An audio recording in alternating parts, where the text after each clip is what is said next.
I haven't heard anything specific, but there's a lot going on.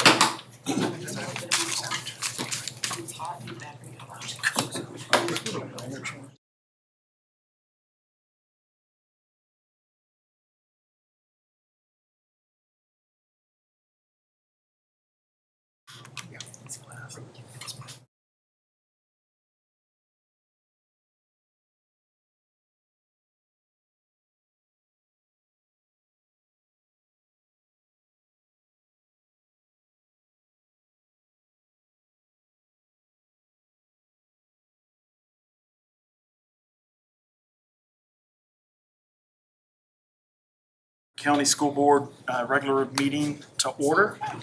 If you would, Ms. Johnson, please call the roll. Mr. Hill. Here. Mr. Daniels. Here. Mr. Holbrook. Here. Dr. Kibot. Here. Mr. Knight. Mr. Nelms. Here. Mrs. Purvis. Here.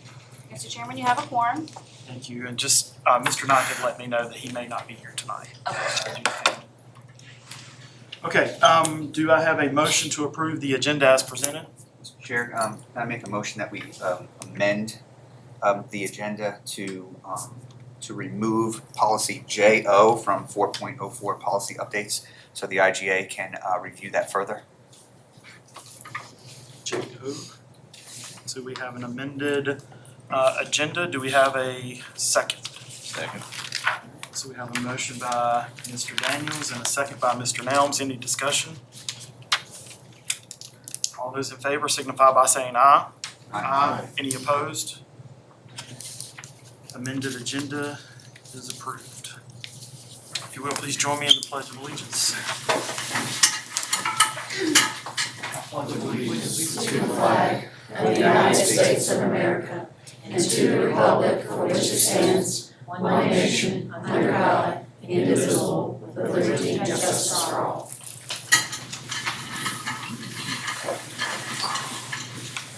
We'll now have a moment of silence.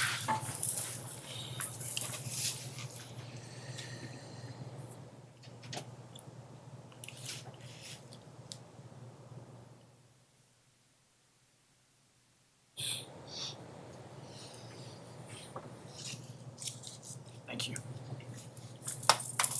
All right, first up is staff reports 2.01 school presentations. Dr. Bergen. Yes, sir. So I know the board's been enjoying updates from all of our schools, and tonight we have one more. We're very happy to welcome Dr. Heather Boyles, principal of Thomas Jefferson Elementary School. She's going to review the accomplishments and the celebrations and the strategic plan work at her school. Welcome. Mr. Chairman and members of the board, thank you for the opportunity to speak with you tonight to share the successes and goals of Thomas Jefferson Elementary. I'm Dr. Heather Boyles, the proud principal of Thomas Jefferson. I came to TJ in the 2021 school year as the assistant principal and am now in my second year as the head principal. Ms. Kim Cheery, who is actually in the audience tonight, is the assistant principal, and she came on board in October of 2022. Thomas Jefferson is the largest elementary school in Bedford County with a current enrollment of 534 students and 65 full-time staff. We house an early childhood special education class, 2 VPI pre-K classes, 2 adaptive special education classes, and 24 K through 5 classes. Our mission in partnership with our families and community is to educate our children in a way that encourages independence, responsibility, and good citizenship in a safe and supportive environment. As you'll see in my presentation, we live this mission each day at Thomas Jefferson through the development of the whole child, collaboration with our community, and fostering relationships with our families. So just like Bedford County Public Schools is building citizens, so is Thomas Jefferson Elementary. At TJ, we want our students to have an excellent educational experience, including the development of interest, positive relationships, self-awareness, confidence, and a sense of community belonging. This year, we made a commitment to bring back some of the school community's favorite pre-COVID traditions and to also start some new ones. So we started off strong this year. In August, I had a group of fifth grade girls that came to me with an idea to raise money for Alex's Lemonade Stand after the loss of a former TJ student that was near and dear to our hearts and our school community. The girls came to me with not just the idea to do it, they already had a goal. They wanted to raise $1,000. They had incentives for the class that raised the most money all planned out, and also a draft of a flyer. How can I say no when our life's work is to create citizens that are willing to give back to their community? And here these girls were at 10 years old willing to do that. So as a school, we raised over $1,300 for Alex's Lemonade Stand for the fight against childhood cancer. Other notable events at TJ in the fall include a Touch a Truck event that was a fundraiser for our stage lighting project. It was open to the public and included vehicles from our Forest Fire Department, the Bedford County Sheriff's Office, the Virginia State Police, and Sunbelt Rentals. Visitors were able to climb in, on, and over the vehicles, and the kids honked every horn in every vehicle. We also hosted a Veterans Day assembly to honor our staff, parents, and grandparents who have served. One of our teachers, who is the child of a veteran, gave a speech about her experience and the sacrifice and bravery to all the men and women that served. Students sang patriotic songs, and they also presented the meaning of the missing man table. Our second grade musical, which is pictured at the top, had all of our second graders dressed as a variety of woodland creatures, which was a lot of fun. Our library and STEM teacher collaborated and provided all of their classes this fall with the history of the Macy's Thanksgiving Day Parade. And then the kids had to design their own float and then code the robots to follow the parade path that was created. In December, we held Breakfast with Santa, where Miss Judy, our cafeteria manager, served over 330 breakfasts. We also had a visit from the Grinch, courtesy of the Bedford County Sheriff's Office. And we also hosted our first STEM night. So families were invited to participate in various station activities where they use creative thinking, coding, and engineering skills together as a family. We also held our DARE graduation ceremony in December, and I have to tell you, I cannot express enough how valuable it has been to our Thomas Jefferson community to have Deputy Long serve as both our SRO and our DARE instructor, because the relationships that he is able to build with students and set those expectations through DARE have just been very, very positive for us. We were also fortunate to have an outpouring of support from our Jefferson Forest student athletes.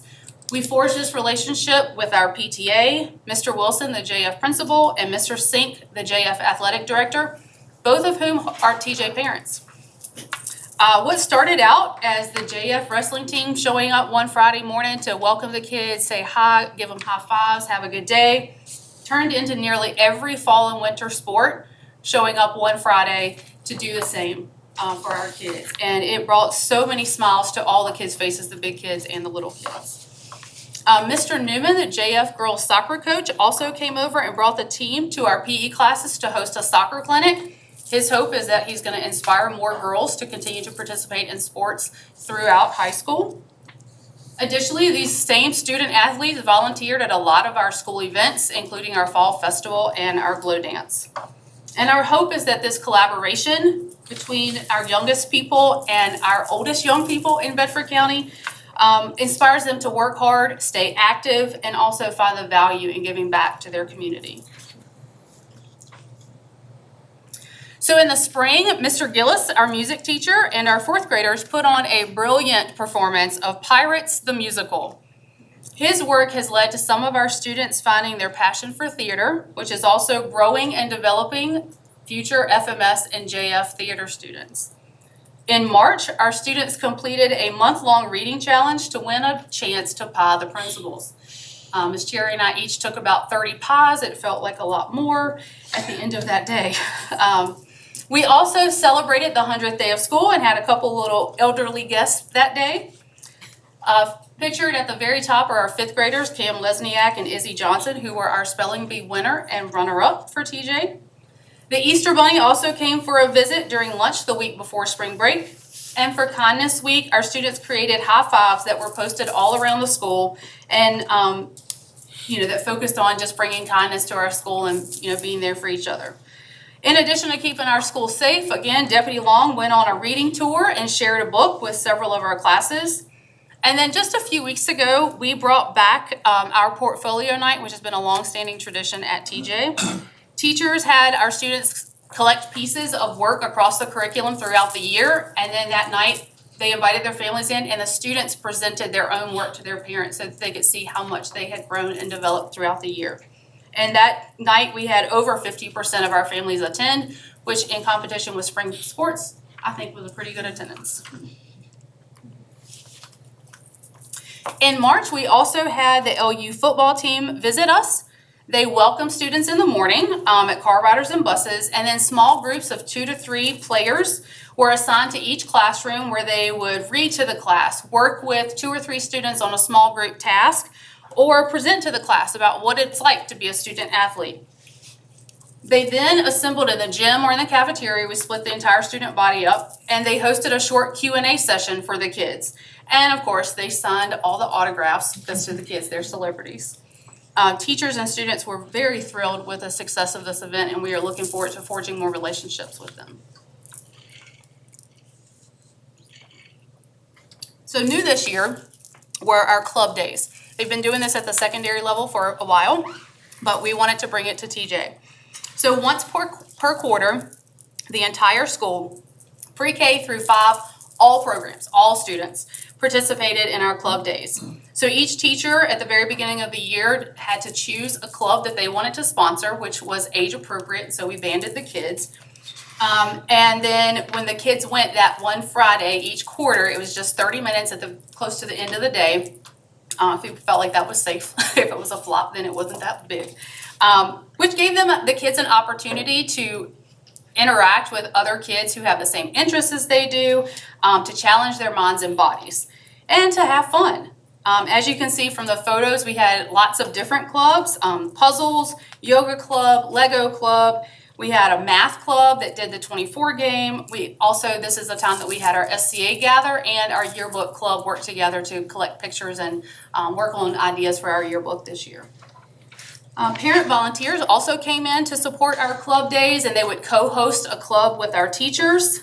And after our very first club day, I will never forget the email that I got from a parent that says, "Thank you so much for not just focusing on the academic piece, but also helping my child develop as a whole student with other interests outside of school." So it was incredible to introduce this year, and we are looking forward to not only continuing this, but to expand our offerings and number of club days next year.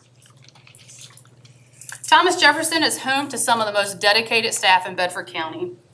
This year's Thomas Jefferson Teacher of the Year was Linda Muncher, who is one of my 5th grade math and science teachers. Our support person of the year was Susan Nicholas, who works with our 2nd and 3rd grades as an instructional para. We also had a Bedford's Best recipient, Lee Frazier, who's a kindergarten special education para. And then recently, Barbara Augenwright, who is a kindergarten teacher at TJ, was named top teacher by Lynchburg Living Magazine. Each of these ladies just pours into the kids, our school, the community to make sure that we nurture all of our students and our staff. These people give back to the staff too. They are amazing ladies, to make sure that we're all living up to our fullest potential. We would not be TJ without our PTA. They are incredibly supportive, and this year they've hosted a variety of events including the Fall Festival, which was a free event to the entire Forest community. It had hay rides, face painting, balloon animals, games, prizes. They also held a fall fundraiser, a readathon, and students who participated in that were given tickets, and they could put them in different drawings for different prizes. And the little guy that's pictured with me there, he won principal for the day. So that was a lot of fun. Our PTA continues to support our Watchdog program, which we revived last year, and are continuing to grow and increase our participation in that program. On Leap Day, they sponsored a school-wide Find the Frog game. They hid 600 teeny tiny frogs all over the school, and so they gave an incentive for the class that found the most. They got a popcorn party and extra recess. They also hosted a glow dance in February, right after Valentine's Day. There was lots of loud and singing, but we had lots of families attend that, and it was a lot of fun for everybody. Parents and kids were all dancing. And then a couple weeks ago, we had our fun run and foam party to kick off their playground upgrade fundraiser. Their hope is to raise enough money to not only add equipment, but also include pieces of adaptive play equipment, which would better meet the needs of our current student population. They also purchased a rock, not to copy New London, but this gives our families a chance to celebrate our students and our staff, and we've had some beautiful artwork out there this year already. And always, they feed us very well. They provide us with 2 dinners, several lunches, and various snacks and treats throughout the year. So I've talked about how we build citizens. Now we're going to talk about how we promote success at Thomas Jefferson. We are a fully accredited school with all overall school quality indicators at level 1. When you look at those achievement gap groups, we do have a level 2 indicator in English with our students with disabilities, which is where we focused our school improvement goals for this year. So our first goal, this is our mission statement again. I want to focus on that our first priority is to educate our children. So as we thought about our school improvement plan, it wasn't just about, okay, how can we make our scores better? It's really how can we hone in on that students with disabilities subgroup to make sure that all of our students are improving. So our goals focus on improving literacy achievement, school culture, and reducing our chronic absenteeism rate. So our first goal was to reduce the failure rate of our students with disabilities in grades 3 through 5 on the spring reading SOL by 10%. So as you can see, the blue represents the pass rate and red is the failure rate of the past 3 years. And then the final one is our goal for this year. So we're hoping to return to at least that pre-pandemic level of achievement this year. You can improve grades 3 through 5 over time without improving grades K through 2. So this is where our second goal was derived from. We wanted our K through 2 students to meet or exceed our spring's benchmark in PALS, but also to be reading on grade level. So that we are hoping that 65% of our students with disabilities in kindergarten through 2nd grade will meet or exceed that, which would be a 38% increase from our spring 23. Some strategies that we have employed to get at goals 1 and 2 include we have implemented the new reading curriculum Benchmark Advanced with Fidelity, and I'm excited to share a little bit later about some of our preliminary SOL scores and how that's come out for us. Our students with disabilities receive the Sunday System direct instruction, which really focuses on phonics and phonemic awareness in that small group setting. We have implemented time for our reading intervention and remediation, which also includes that high intensity tutoring in grades 3 through 5 with the Lexia program. We also religiously use Hegarty phonological and phonemic awareness resources in grades K through 2 to help build those skills so that they are then able to decode and encode, which are those foundational skills to make sure that they are able to read and comprehend on grade level. And then we also have our flexible small group reading skills instruction. So if a student's not getting context clues or main idea, then they're pulled to a small group so that the teacher can reinforce and reteach those skills in a way that is hopefully going to help them get that. And both goals 1 and 2 align with the Bedford County Strategic Framework goal of high academic expectations. So goal 3 is that we wanted to improve our outcomes on the working conditions and school climate survey, really focusing in on that managing student behavior and teacher burnout. So the first prong of that is about student behavior and making sure that we have all our students and our adults really understanding the behavior expectations, giving consistent consequences, whether it's a classroom consequence or school administrative consequence, and being fair with that, and then everybody understanding what are the consequences for breaking school rules. So to improve this, we focused our strategies on implementing a school-wide behavior expectation plan, which we are still working through getting everybody on board with that. And then also we've worked through professional development and small group conversations with our grade levels on developing teacher agency in classroom management strategies. Then the second prong is to increase the percentage of teachers who are not experiencing symptoms of burnout and thus are experiencing teacher satisfaction and job satisfaction by 46%. The strategies that we've implemented to do that are our spirit days, our club days. We also have staff mental health and wellness activities. Our counselor was able to get the students in the massage school to come out and give our teachers 10-minute massages if they wanted them. We also have had walks together as a staff. We also have special staff events, especially during our holidays. My leadership team and I also took the Working Genius Assessment, which helped us to understand our natural gifts and also the things about our work that kind of drain us, that, I may need somebody else to help me with that piece because that's not a strength of mine. But that has helped us work more cohesively as a team because we recognize each other's strengths and weaknesses. And this is aligned with the strategic framework goal 2, safe and supportive learning environments, and goal 3, a high quality workforce. And lastly, by the end of this year, we would like to decrease the percentage of students who are chronically absent by 30%. And that seems like a lot, but if you look at our trend there, we've trended up for the past several years as a result of, COVID, the pandemic, and getting back into that routine. So our hope is that we will return to pre-pandemic expectations. And what some of the things that we have done to intervene, I think there have been more consistent practices across the division about notifying families when students are reaching that 3, 5, 7 day absent rate, and then just informing them that chronic absenteeism is any absence. It's not just an unexcused, and that has really helped. But for the kids, the special events, the spirit days, this club days, all of our special events, they don't want to miss that. So that's an incentive for them to get to school. As I said before, when I was talking about benchmark, we are really excited for our final PALS and SOL scores to come in so that we can kind of look at where we are with these goals and look forward to next year and what we need to improve or change. I will say that we are seeing really positive results right now preliminarily, so we are super excited about that. So that concludes my presentation, and so what questions would you have for me? Questions? Keep up the great work. Thank you. I do have one question around your absenteeism. Yes. Your goal was below 10%. Where are you currently? This school year currently, we are tracking somewhere between 6 and 8%.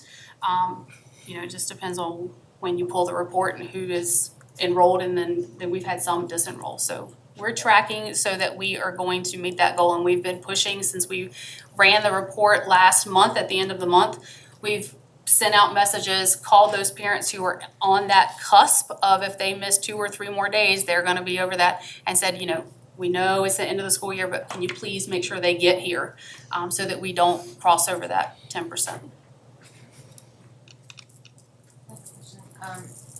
Back on your reading graph that you have for SOLs, Yes.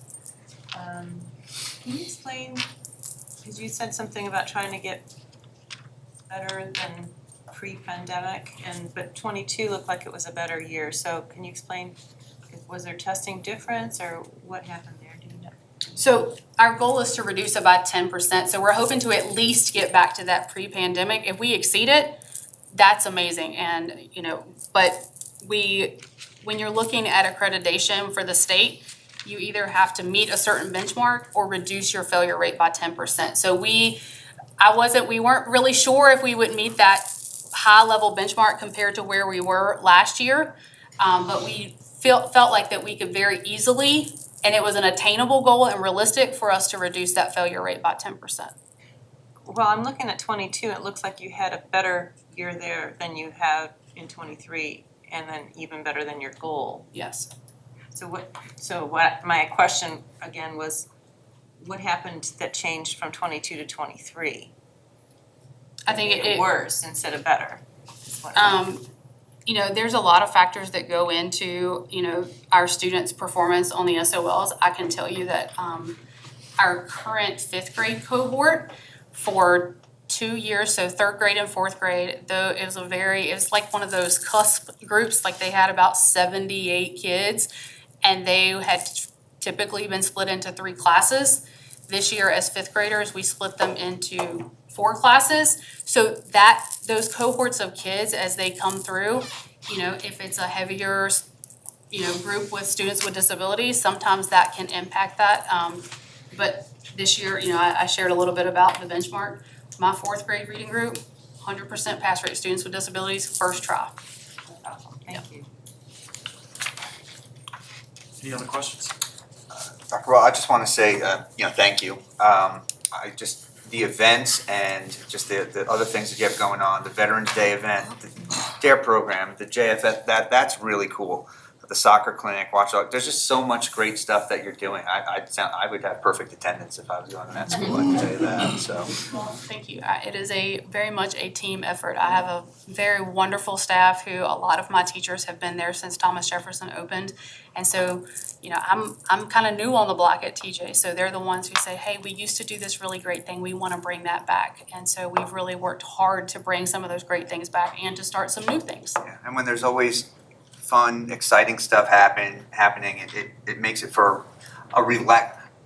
You're always trying to challenge the kids and everybody. You make it a relaxed environment, and the brain can function very fast. And I just I'm appreciative of that. Like I said, if it's fun, they're gonna want to get their work done so that they can go enjoy a lot of the other fun stuff that they're doing. So do the teachers. That's exactly right. That's exactly right. So thank you. Yes. All right, thank you. Thank Okay, you. sorry, Oh. Dr. Richbaum. The slide about goal 3 and talking about teacher satisfaction, is that data from your school or is that Virginia-wide? That's data from my school. So they give that survey about every 2 years, and so this is last year. And so we are looking to improve that over this year and next year. So if I'm reading this right, the satisfaction of the teachers is about 40%? So that would, yeah, so if you gotta think about it, like, that's the number of people who responded positively that they were experiencing burnout. That they're experiencing right now? Yes. And the follow-up question is, do you have your hand on the pulse in terms of what are the things that are driving those teachers that are feeling burned out? I would say some of it is, the stressors of just teaching, the lesson planning, the grading, all the things that kind of go into teaching. So one of the ways that Ms. Cherry and I tried to reduce that this year is, if you're using the Benchmark Advance, it's very well scripted and laid out for you. So don't recreate the wheel. Like, just put, I'm doing benchmark, unit 3, day, whatever.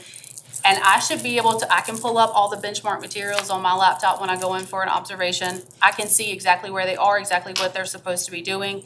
I try to give them, some flexibility in what kind of templates they use and things like that. There are pieces about teaching that are just hard, but it's just a part of the work we do. So I think helping our teachers, understand that, give yourself grace.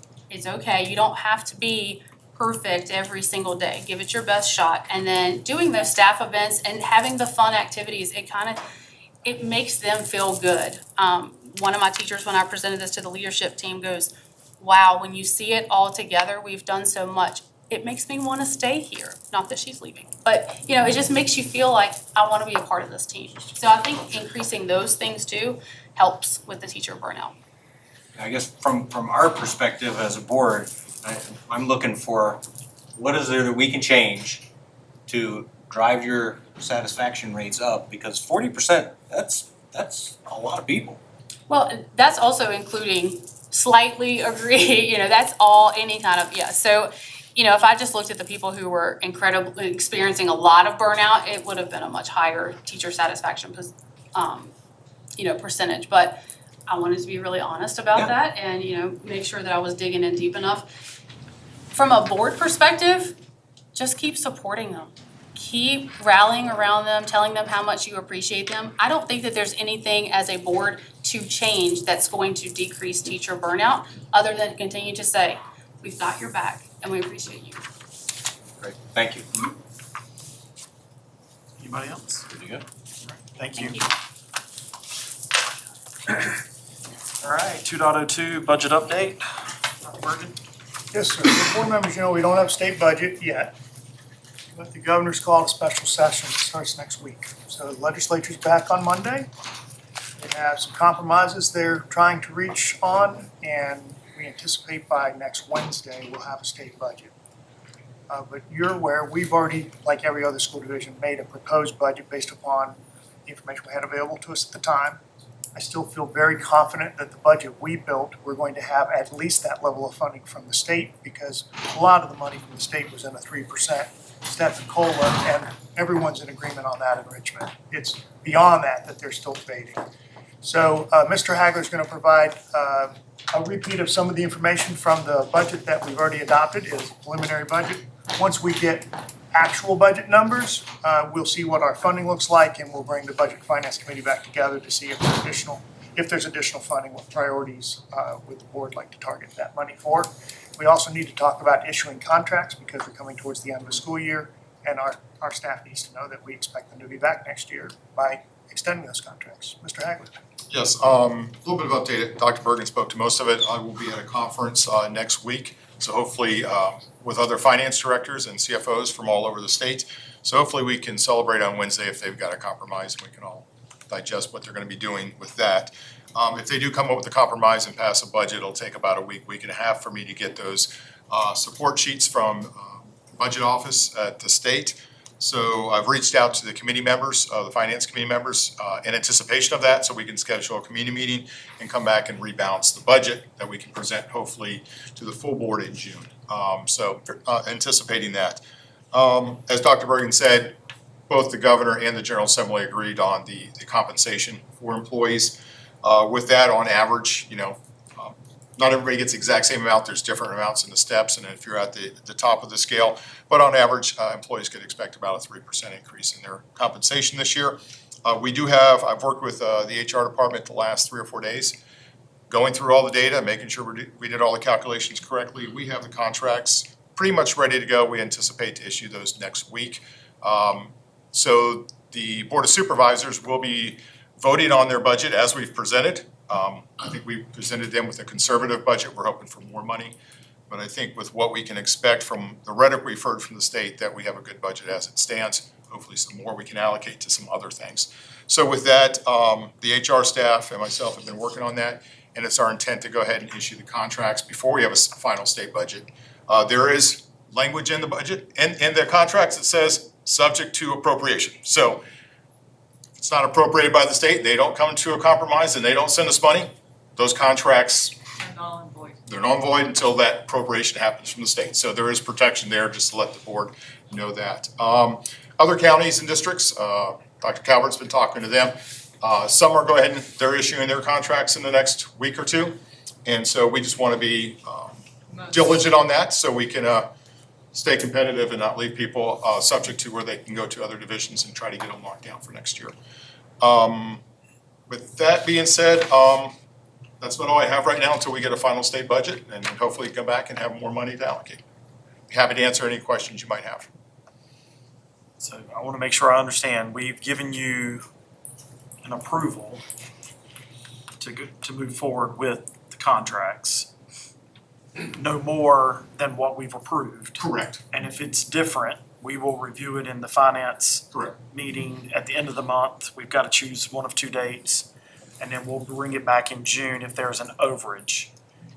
Or something that's under. Correct. If there was a big disagreement over compensation between the governor and the General Assembly, then I would probably be saying wait. Right. Wait till we have something, because that could be drastically different. But the governor came out and he gave some concessions on the budget, on some of his tax rebates and things like that. And he came out and said, I'll support the compensation increase. So I think they've got agreement there. There's some other areas that they've got to hammer out. So I think we're pretty safe in doing that. Once again, the fail-safe there is if it's not appropriated and they were to come back on that, then the board has an opportunity to come back and revise things. We would But, just reissue the contracts. And not that we should have to do this, but we have checked the checker from the state saying what amount of money we're getting. You've reviewed that to make sure they haven't miscalculated. Yes, sir. Okay. They did issue they did a little bit different this year. They did not issue worksheets for the Senate and House versions. There was a governor's proposed version in December. The House and the Senate came together and worked out something. They didn't do any sheets from that. They waited till they had the General Assembly come up with a compromise budget, of which the governor had like over 200 amendments to. So that's what they're coming back in session next week to work on.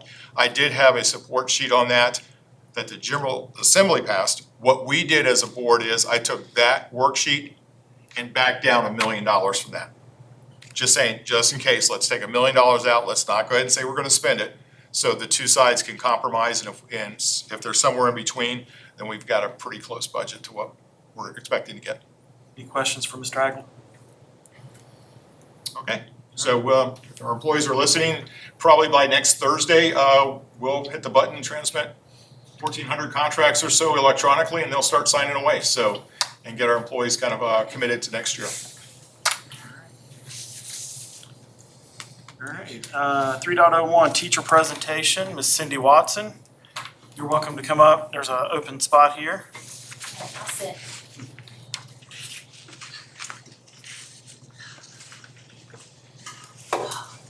Hello, my name is Cindy Watson. I'm a teacher at Forest Middle School, and Marcus Hill and I had talked about me coming in and just kind of talking about some of the things I do. I teach a little different than some of the other teachers do, but I wanted to share what it is because I think it's been pretty awesome for the kids.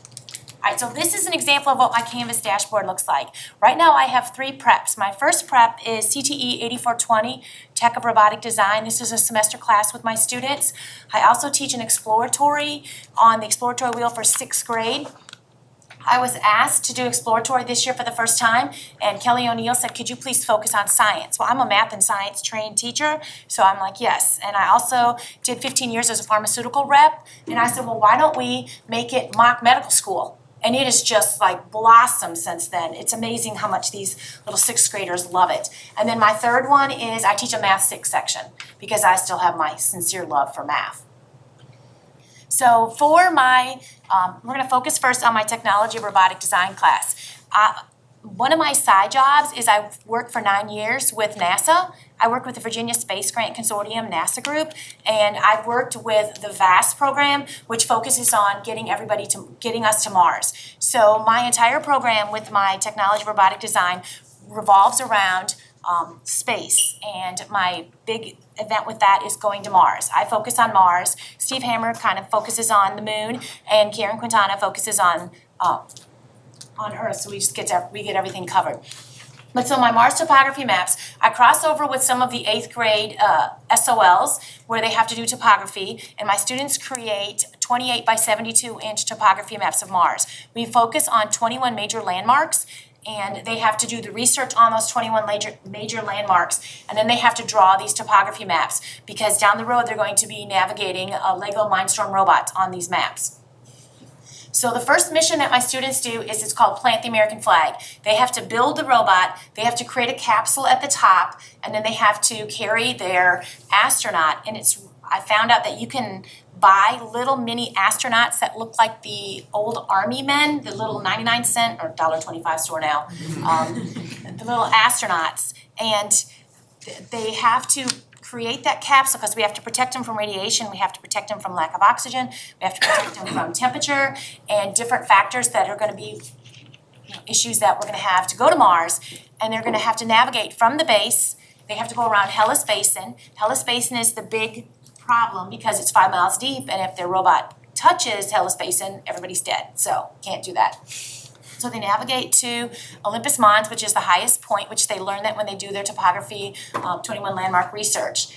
And then they have to back their robot up. So they do move block coding the entire time. And what's great about this is these are kids who come to my class for a semester, and a lot of them haven't really coded before. And let's just say I have an interesting group of all behavior levels, we'll put it that way.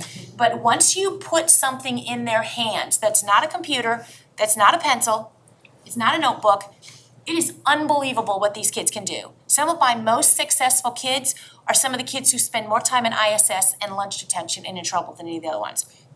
Their skill levels are amazing, and what it does to build their confidence is phenomenal. So the second mission they have to do, and this is what's great, is when you walk in my classroom, I should have put a picture on here, there's 100,000 Legos waiting for the students. I have this entire wall of nothing but Legos. So mission number 2 is they have to create a habitat. So they're creating a habitat where they have to figure out how are we gonna get oxygen. So they have to build Moxie machines, they have to research different parts of how to survive. And on the top, they have a helicopter pad because we're gonna have to land our drone on it in one of the next ones. And so they have to navigate from base, they always start at base, they go over to where the helipad is, they have to be able to park their robot rover inside the garage, back it back out, take it back to base.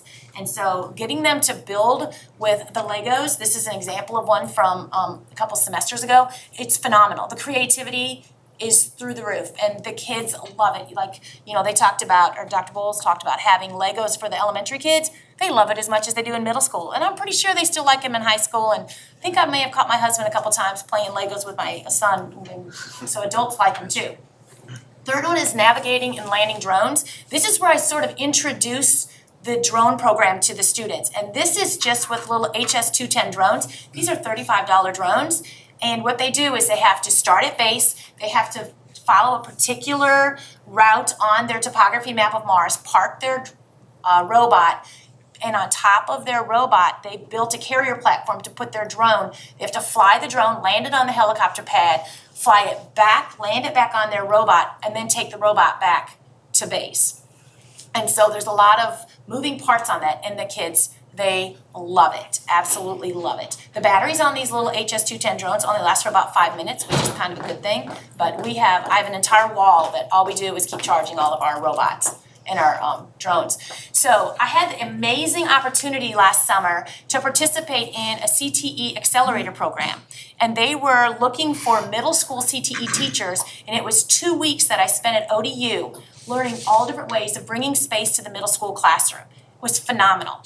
Karen Quintana, Steve Hammer and I went. We were through representatives from Bedford County. Karen and I roomed together. We stayed at the dorms at ODU. We tell all of our students that we're college roommates. They just don't realize it was last summer college roommates, but that's okay. That it's just middle schoolers. They think that's exciting.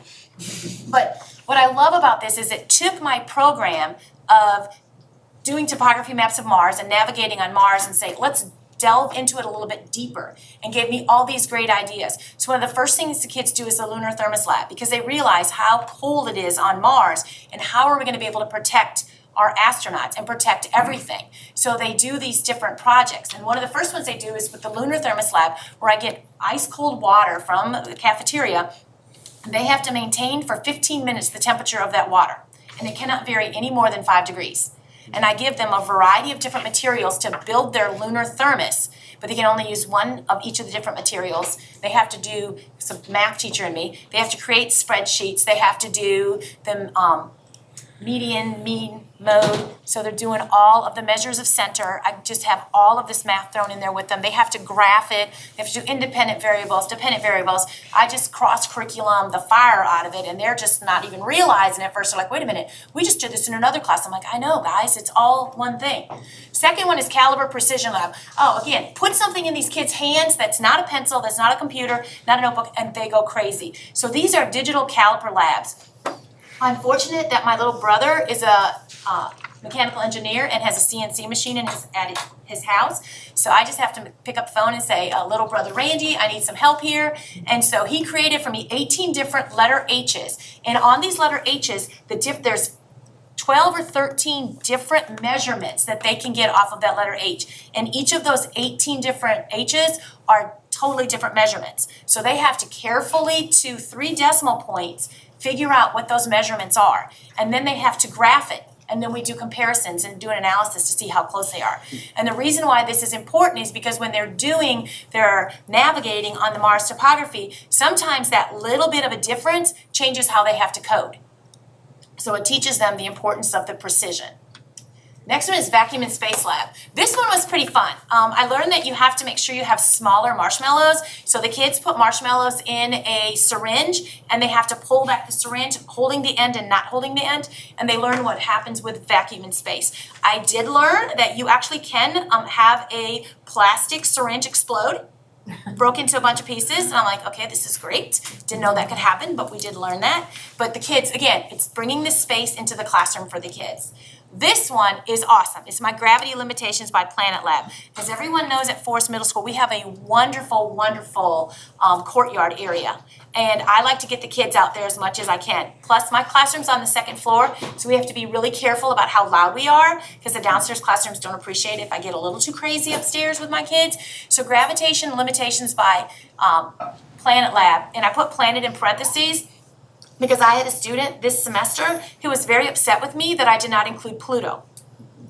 And she feels that Pluto is a planet and Pluto deserves some recognition. I said, sweetheart, if you want Pluto, we're gonna put Pluto in there. So now Pluto is added to it. We have the ISS, we have the sun, we have all kinds of things that we've added to it. So what they do is we have them jump and figure out what their, how far they can jump on Earth, and then we do conversions on how does that change based on the gravity of the different planets.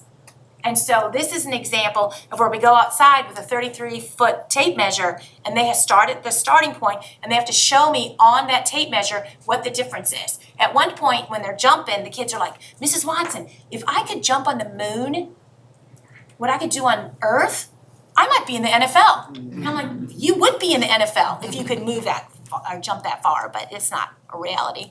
But it gives them a little bit of perspective, and I make them point out exactly what it is. Again, get them outside, get them doing things, and they love it. They absolutely love it. Next thing is Drop Tower Lab. So the reason why I'm wearing what I'm wearing is because I was fortunate. I was selected as one of 8 teachers in the United States to participate in a zero gravity flight.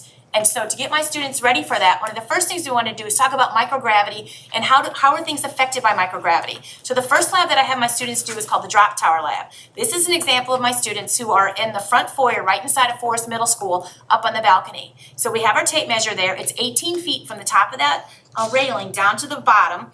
Yes, those are my air mattresses I pulled out of my garage because who else brings twin-size air mattresses to school, and everybody just kind of shakes their head and go, what's Watson doing now? So they've kind of learned to accept the fact that I'm thinking outside the box a little bit. But it's great because we drop magnets, we drop heavy things and light things, and just talk about how does, gravity affect how things are moving. So the next thing, this is another one, I love this project. This is my robotic laparoscopic surgery project, and this is a joint project that I did with Virginia Tech School of Engineering. I saw a grant that had come available, and I really, really wanted to do this with the kids because one of my summer academies, Virginia Tech, had done this, and I thought this would be a great thing to bring to Bedford County schools. So when I saw the grant come open, I contacted Virginia Tech and said, would you write this grant with me? And Dr. Lou's like, absolutely. So he has to be careful, and I tell people, be careful when you say, if you ever need anything, just let me know. Because I picked up the phone, I said, remember me, and remember how you said? And so he and I worked together, and we wrote a grant to get 4 laparoscopy surgery simulators. This is the exact same machine that any medical student that wants to become a surgeon, and they do their residency, this is the laparoscopy surgery machine that they use, the medical Innovis devices. And it teaches them the difference. So they're looking at a screen, but they have to maneuver things with, I call them like the pincher tongs, and move things around as different challenges. It's an amazing program with the kids because if I tie it to space going, if you're going to be working on the ISS, you're not always right outside. Sometimes you do stuff robotically, and robots are going to be our future. So this is just one way of applying it to the medical side. My kids, as you'll notice in here, we all have lab jackets, and of course I got my NASA patches, had to sew them on. Anytime they can possibly put that lab jacket on, they are all about it. Even when they're doing this on Friday, so Miss Watson, can I wear the lab jacket? I'm like, of course you can wear the lab jacket. That's what they're for. They think they are just it. And I'm like, you know what? If this helps build their confidence, I am all for it. So this is a picture of some of my little 6th graders in line waiting to do that. The grant I wrote for gave us 4 of these laparoscopy surgery simulators. I wrote another grant through Framatome, was accepted, and I have 4 more that are being made. So my brother, who's the CNC guru, I went to him and said, this is what I need. And he's like, all right, we figured out what it would cost. I wrote the grant. So he's in the process of making me 4 more of these because it really works to just have maybe 2 or 3 people working at a time. And when I've got 32 kids in one class, I got 8 kids waiting to use a machine. It's too much. So we figured out how to work around that. This next one, oh, this is so cool. So I got a phone call from Virginia Space Grant. It was the Wednesday before we got out for Christmas break. And it was 4:45. I'm sitting at my desk, getting ready to leave, And the Virginia Space Grant, Rudo calls me, she goes, Cindy Watson, I have a deal for you. I'm like, I'm listening. She goes, it's a quick turnaround time. I'm like, she goes, when do you get out of school? I said, Friday. She goes, okay, this is what I need. She goes, we have opportunity to participate in an ISS downlink with astronaut Laurel O'Hara. We get to ask questions to her. But I'm asking people from all over the state, and even I think Puerto Rico was included in this too, that you had to submit questions, but they had to be video questions. So we found out on Wednesday night we had this opportunity, and we had till Friday to have this done. And that included picking the kids, getting the parents' permission, and recording kind of like vetting the questions and getting the questions recorded more than once. But we did it, we got it uploaded, and out of 18 questions, 6 of Forest Middle School students were chosen. So these are our 6 students that were chosen to participate in it. And it was amazing. So they recorded their questions, we sent them into NASA. NASA chose their questions, and then they sent them up to the ISS to astronaut Laurel O'Hara. And then we had a big downlink where we kind of sat together in the room, and then they would pull up the questions, the video, and then Laurel O'Hara would answer the question live to the students. What was amazing about this is one of our young ladies in this picture, her grandparents are in Nigeria. And when she was chosen, her dad contacted the grandparents, and while the ISS downlink was going on, her grandparents in Nigeria were watching what the Forest Middle School kids were doing. So it's kind of cool because I feel like we got a world impact with that. What's cool with the top right picture that I like is that's Laurel O'Hara upside down because of microgravity of the ISS. And I have in my classroom words written around the ceiling, and I have the 0G there, so I thought it was kind of cool that she was upside down in front of the 0G. It's kind of a, looking for the picture op, photo op there. So let's talk about 0G. This was so cool. I had the opportunity a couple summers ago to what's called Liftoff, which is a program out of Houston, down at it was through Space Center Houston, it was through Texas Space Grant. They chose teachers throughout the United States. So there were 65 of us in the nation. I was the one chosen to represent the state of Virginia. I went down for this, and they did something called Teacher Feature, where we stood up in front of the group and we shared something that we did that we thought was cool. Well, this group of 4 teachers stood up and said, we got to do a 0G flight. I'm like, I want to hear about this. So they're telling me about what you do is you get your students together, you come up with 4 experiments, and you get to do the experiments on a 0 gravity flight at 34,000 feet. And it is a parabola where you're going up and down. So you have 20 seconds where you are at 0 gravity, where your feet are literally, as you can see, at the same height as your head. That is me on my very first 0G, hanging onto that rope going, oh my God, what am I doing? But it was amazing. It was absolutely amazing. I would do it again in a heartbeat. So I had the opportunity to do the 0 gravity flight. On the right-hand side, that is a fabulous student named Isa Giotto. So once we realized that I was selected and could represent Bedford County schools and with my forest kids, every mission has to have a mission patch. So we created a school-wide mission patch competition. And this is Isa Giotto, and that is her. She was chosen as the finalist with that patch, and I'm going to show it to you a little bit in a little bit more detail. But the artistic ability was incredible. We had students from all different classes, art classes, career tech classes, science classes, tons and tons of students. Everybody submitted, and then this was the patch that was chosen. So what exactly did that mean? So when I went up there with the 0G, I took 4 experiments for my students. The very first experiment we did was the effect of water absorption rate on sodium polyacrylate. Sodium polyacrylate is just a fancy word for diaper gel, baby diapers. So that is why on this you see the baby on her picture, because the baby diaper gel was something that we used for that. So we wanted to know if the water absorption rate's any different in microgravity, because when we did Plant the Moon, which we're going to talk about, we noticed that when you add sodium polyacrylate to soil, we actually had a 40% reduction in the amount of water we needed because the water retention was so much better. So we're like, well, how would that translate into space, into the moon, into Mars? So we did that first one. We also did the second one, we wanted to look at frequency of lunar regolith. On the movement of it, because if you're thinking about solar panels up on the moon and you get the dust on it, as we all know, or you may know with solar panels, if you start clouding solar panels, your efficacy is gone. So would a frequency, vibrations, make that solar or the lunar regolith move? So we did a different thing at different levels to see how it would move on Earth and how it would move in microgravity. We also wanted to know, how does water move? So we kind of mimicked that machine. So I had some help making these machines with the kids, because you couldn't have anything plugged in. It all had to be battery operated. So this is a 9-volt battery that runs these. And then the bottom one on the right is looking at what is different types of fabric. What is the water absorption rate on different types of fabric? Because you figure if astronauts are wearing their flight suits, the astronaut suits, and underneath they've got different clothes, how is the absorption rate different? Because the last thing you want to do is to have any extra absorption or your clothes be any wetter than they need to be, because as we know, when you're wet, you're cold, and it's already cold, and just to see how that would be affected up there. Just a little disclaimer, when I did this, I thought I would use colored water, because I thought colored water, you'd be able to see how it would absorb into the fabric better. Should have thought twice about using yellow, because I did this and the kids are like, oh, I'm like, no, it's not what you think. It's just colored water. But sometimes you learn along with the students. Hey Cindy, just real quick, you've got about 5 more minutes, and I know you were saying 30 seconds per slide. I'm not, all right, I'll speed it up. Okay. And I know you're on slide 11, so. Oh just yeah, I better FYI. roll. Okay, so 2 other things we do. We do tomato sphere. Tomato sphere is tomato plants that the seeds have been sent up to the ISS for 5 weeks and sent back down. And then we planted tomato seeds that part of them had been on the ISS, part of them had not, and we just monitored the difference.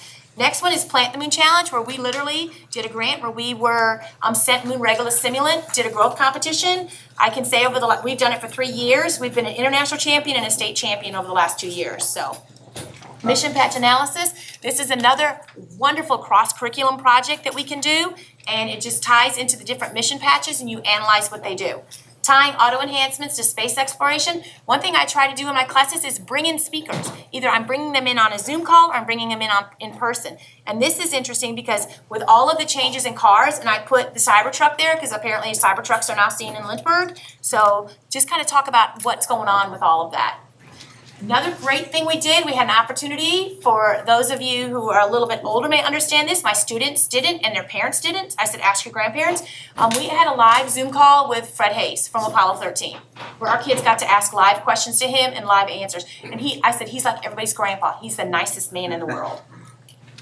CTE, or Critical Thinking Skills Fridays.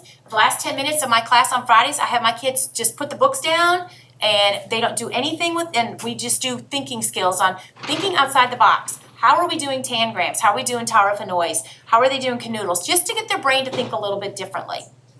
All right, this is coming back to Forest Middle School. We actually bring an airplane to Forest Middle School. It's an Icon 5 from Virginia Department of Aviation. The kids get to sit in the cockpit and actually get to learn a little bit about basic flight.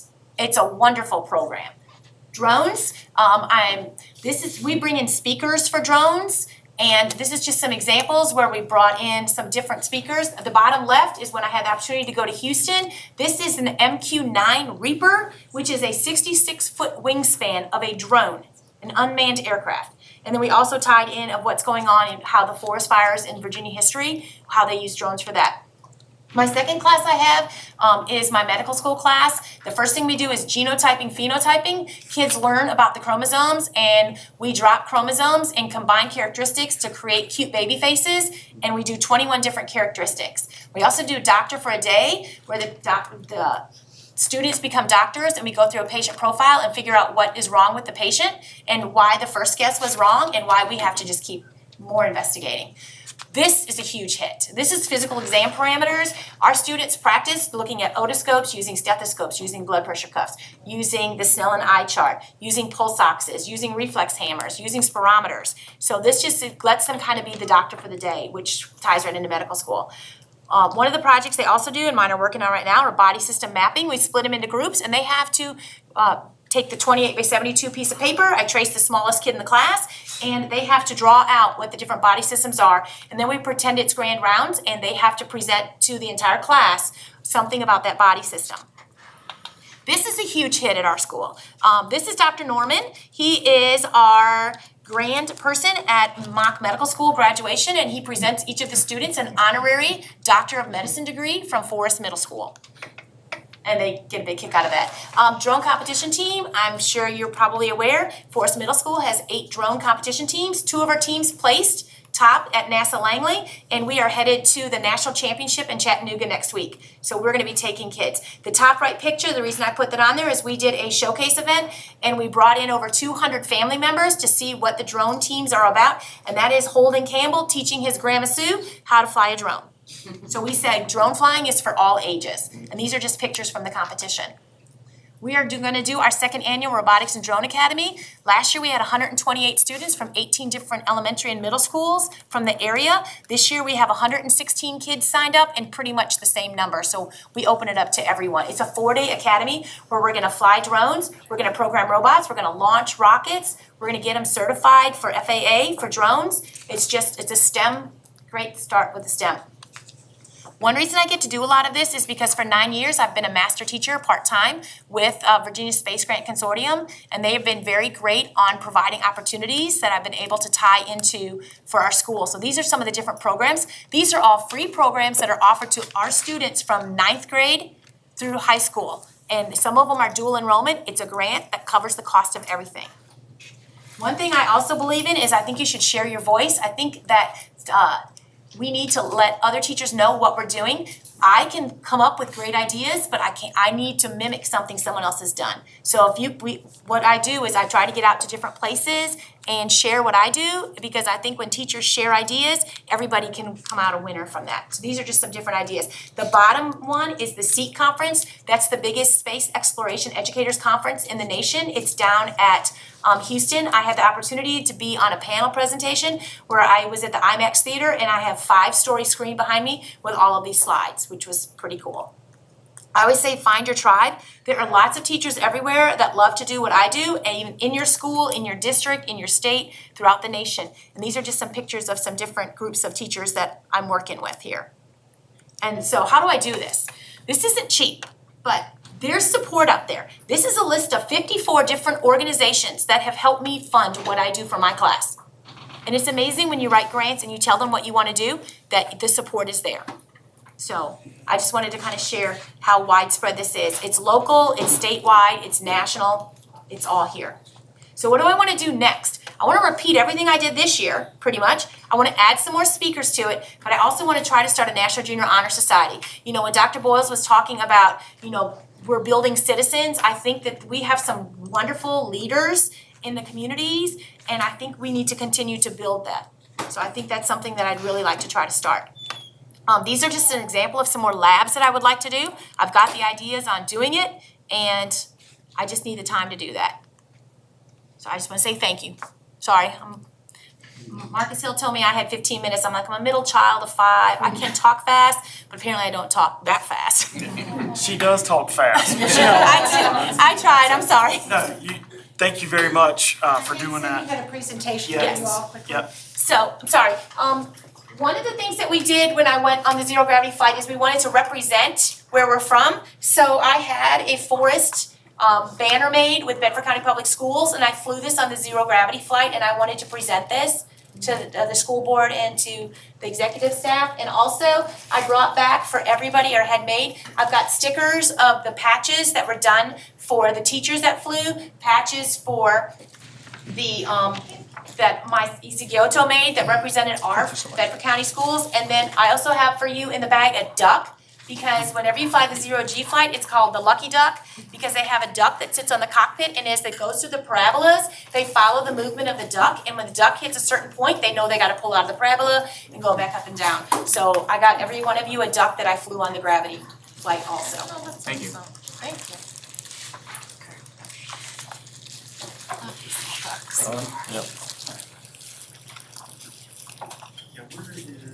I'm right here. Yes, you wanna go by the flag? Okay.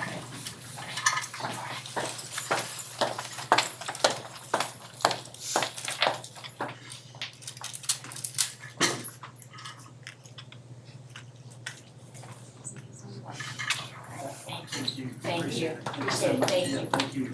Thank you, Cindy. Thank you. Thank you, sir.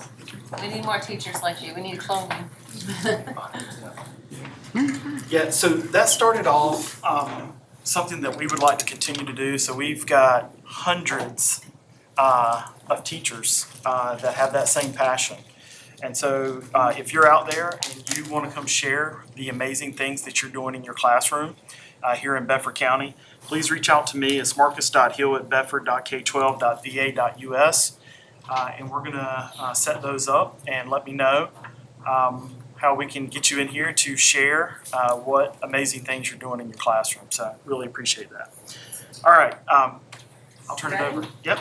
Okay, I know space is a little crammed in here, so Dora and Dwayne, you might have to spread a little bit, but okay. So Mr. Chairman, Vice Chair, and Dr. Bergen, will you please come forward to greet our students and staff?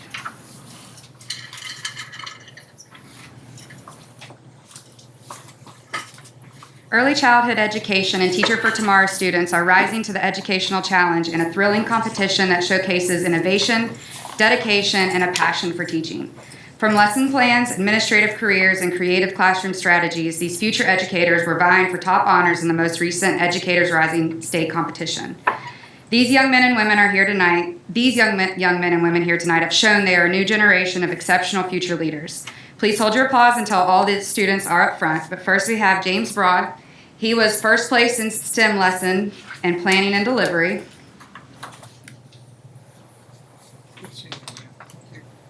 Congratulations. We have Avery Campbell and Alexis Spangler. They were first place in children's literature pre-K, and they also have brought their book that they would like for you guys to take a look at that they wrote and illustrated themselves. Congratulations. We have Michelle Corbin, second place in exploring education administration careers. Congratulations. Caitlin Bennett, second place in Educator Rising Leadership Award. Ava Kirby, third place in public speaking.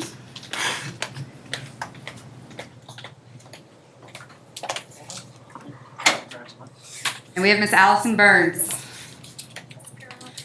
So please join me in congratulating all of them.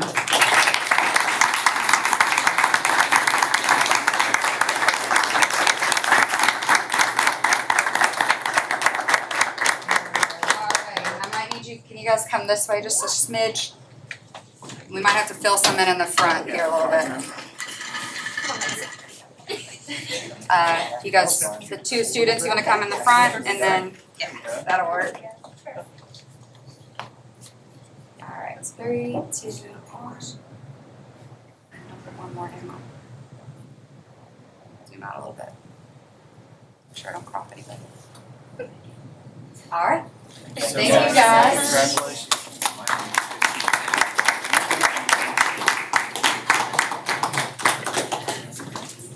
Thank you all for coming.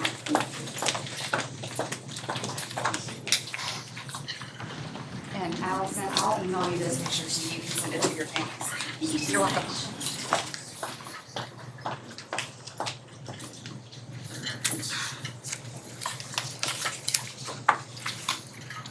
Public comment. All right, the public comment portion of tonight's agenda is limited to 40 minutes. Speakers are asked to state their name and voting district. The school board is here to listen to your comments, but will not engage or respond to speakers during this 40-minute period.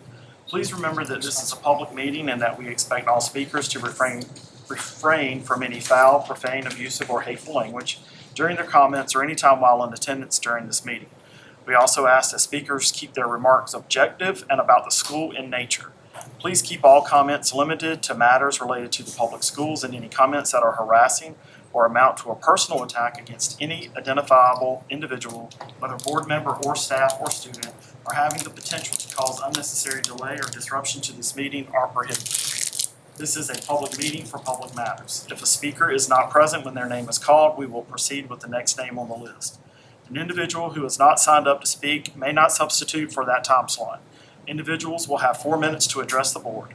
An alarm will sound when an individual has 30 seconds remaining, and a second alarm will sound when the allotted 4 minutes have expired. When the second alarm sounds, please discontinue speaking and allow the next person in line to come to the podium. Should you be able to finish your comments, please send or give them to Ms. Johnson, and she will give them to board members. Please do not adjust the microphone at the podium as it has been positioned for optimum audio quality. Kel Bigford.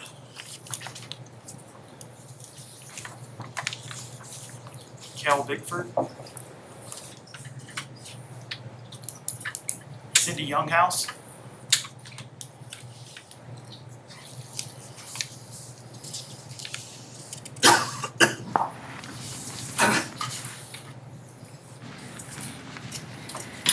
Good evening. My name is Cindy Younghouse. I have 2 students in Bedford County Public Schools. We are District 7, and thank you for this opportunity to speak to you. Parents' rights. That is an important issue, which a few, if not all of you, included as a vital aspect of your campaign platforms. It is a high priority issue for many in our community. Parental rights in education are embedded in Virginia Code. Supreme Court cases uphold the tradition of parental rights in cases going back to 1923. More recently in our community, parental rights were deemed more important than mask mandates meant to protect others during a pandemic. Then parents' rights to decide their students' reading materials was deemed so extremely necessary that certain groups of parents were nearly permitted to ban books without a due process for all students and not just their own. So this fervent support for parents' rights raises the question, do you really care about and support parental rights for all parents? What about parents wanting affirming pronouns and names used for their non-binary and transgender students?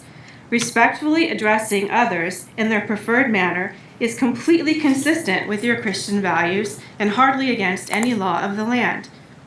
To change a name in legal records takes anywhere from a few weeks to 6 months or more. A legal change of name may not be feasible prior to certain important events, such as graduation ceremonies.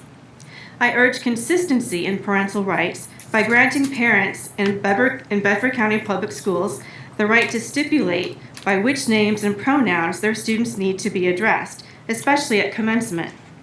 Dead naming and disrespecting pronoun preferences is proven harmful, so against your Christian values of loving your neighbor.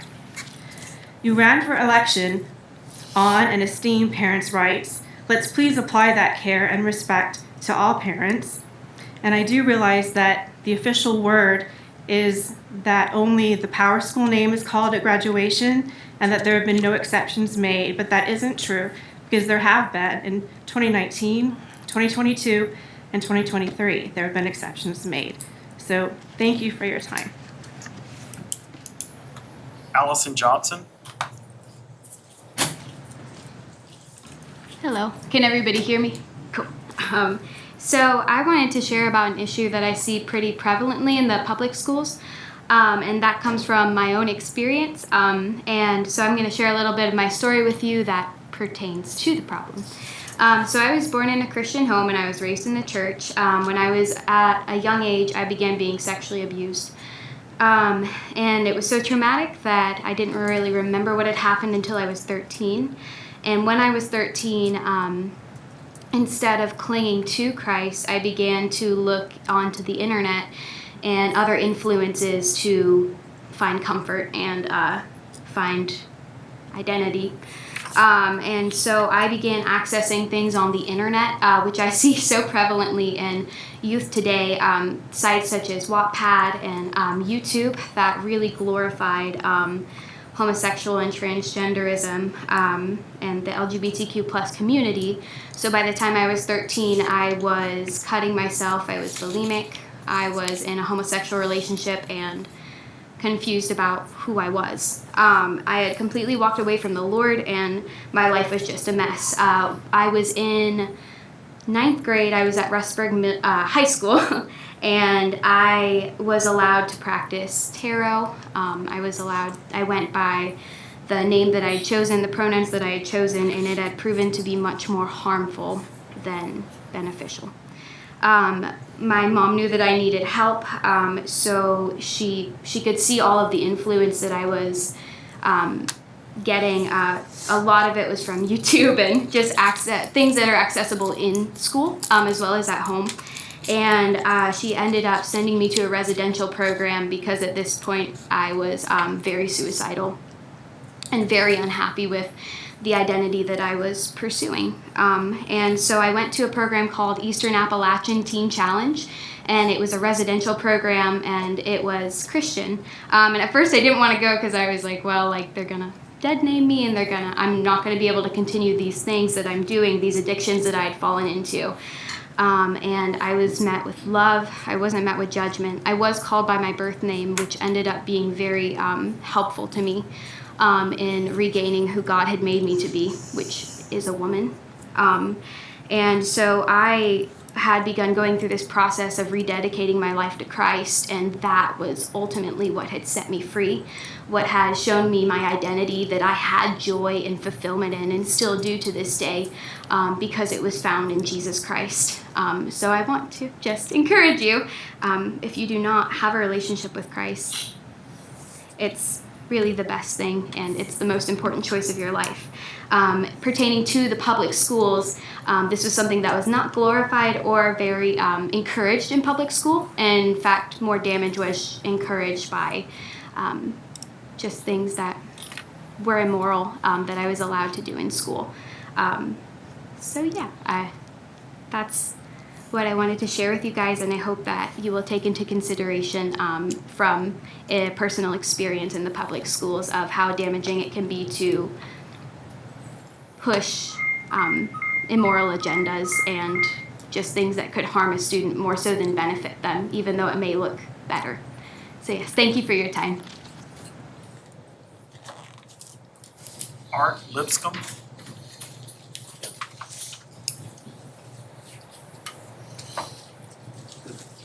Mr. Chairman, members of the board, my name is Art Lipscomb, and I reside in Forest, Virginia. I am also an employee of Bedford County Schools as the lead driver in the Forest Zone. I'm here to ask you all, since you have made the commitment to start air conditioning the new buses, to consider extending that commitment to retrofitting some of the buses that we already have. As you all know, we went from winter straight into summer. When it's 85 and 90 outside, it's 110 to 120 on those buses. When I thought about coming, I started looking for data to bring with me. Unfortunately, there's not a lot of data out there. There are a lot of articles in the media all over the country about the harm of being exposed to high heat on the buses and how localities had committed to air conditioning the buses. But as far as a study, I could only find one, and the methodology was a little weak, so I'm hesitant to cite it, even though it was accepted by the National Institute of Health. There have been extensive studies in other occupations, though, about exposure to high heat, and that repeated exposures is cumulative, and it takes longer each time to recover from that heat. And on a 90-degree day or 85-degree day, when you get home, you just don't feel like doing anything, trying to recover.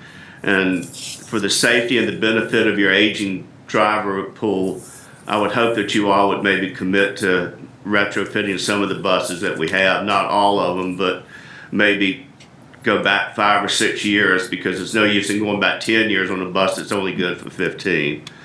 But I hope you all will look at that and continue your commitment to the air conditioners. And I'd like to thank you for your time and everything that you do. It doesn't go unnoticed. It's greatly appreciated. Thank you.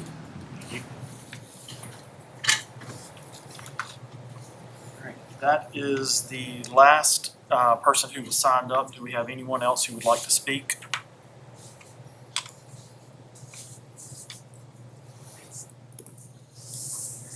I will close tonight's portion of public comment. Thank you.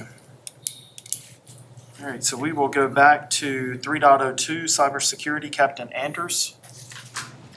She just walked out the door. He just stepped out. He'll be right back.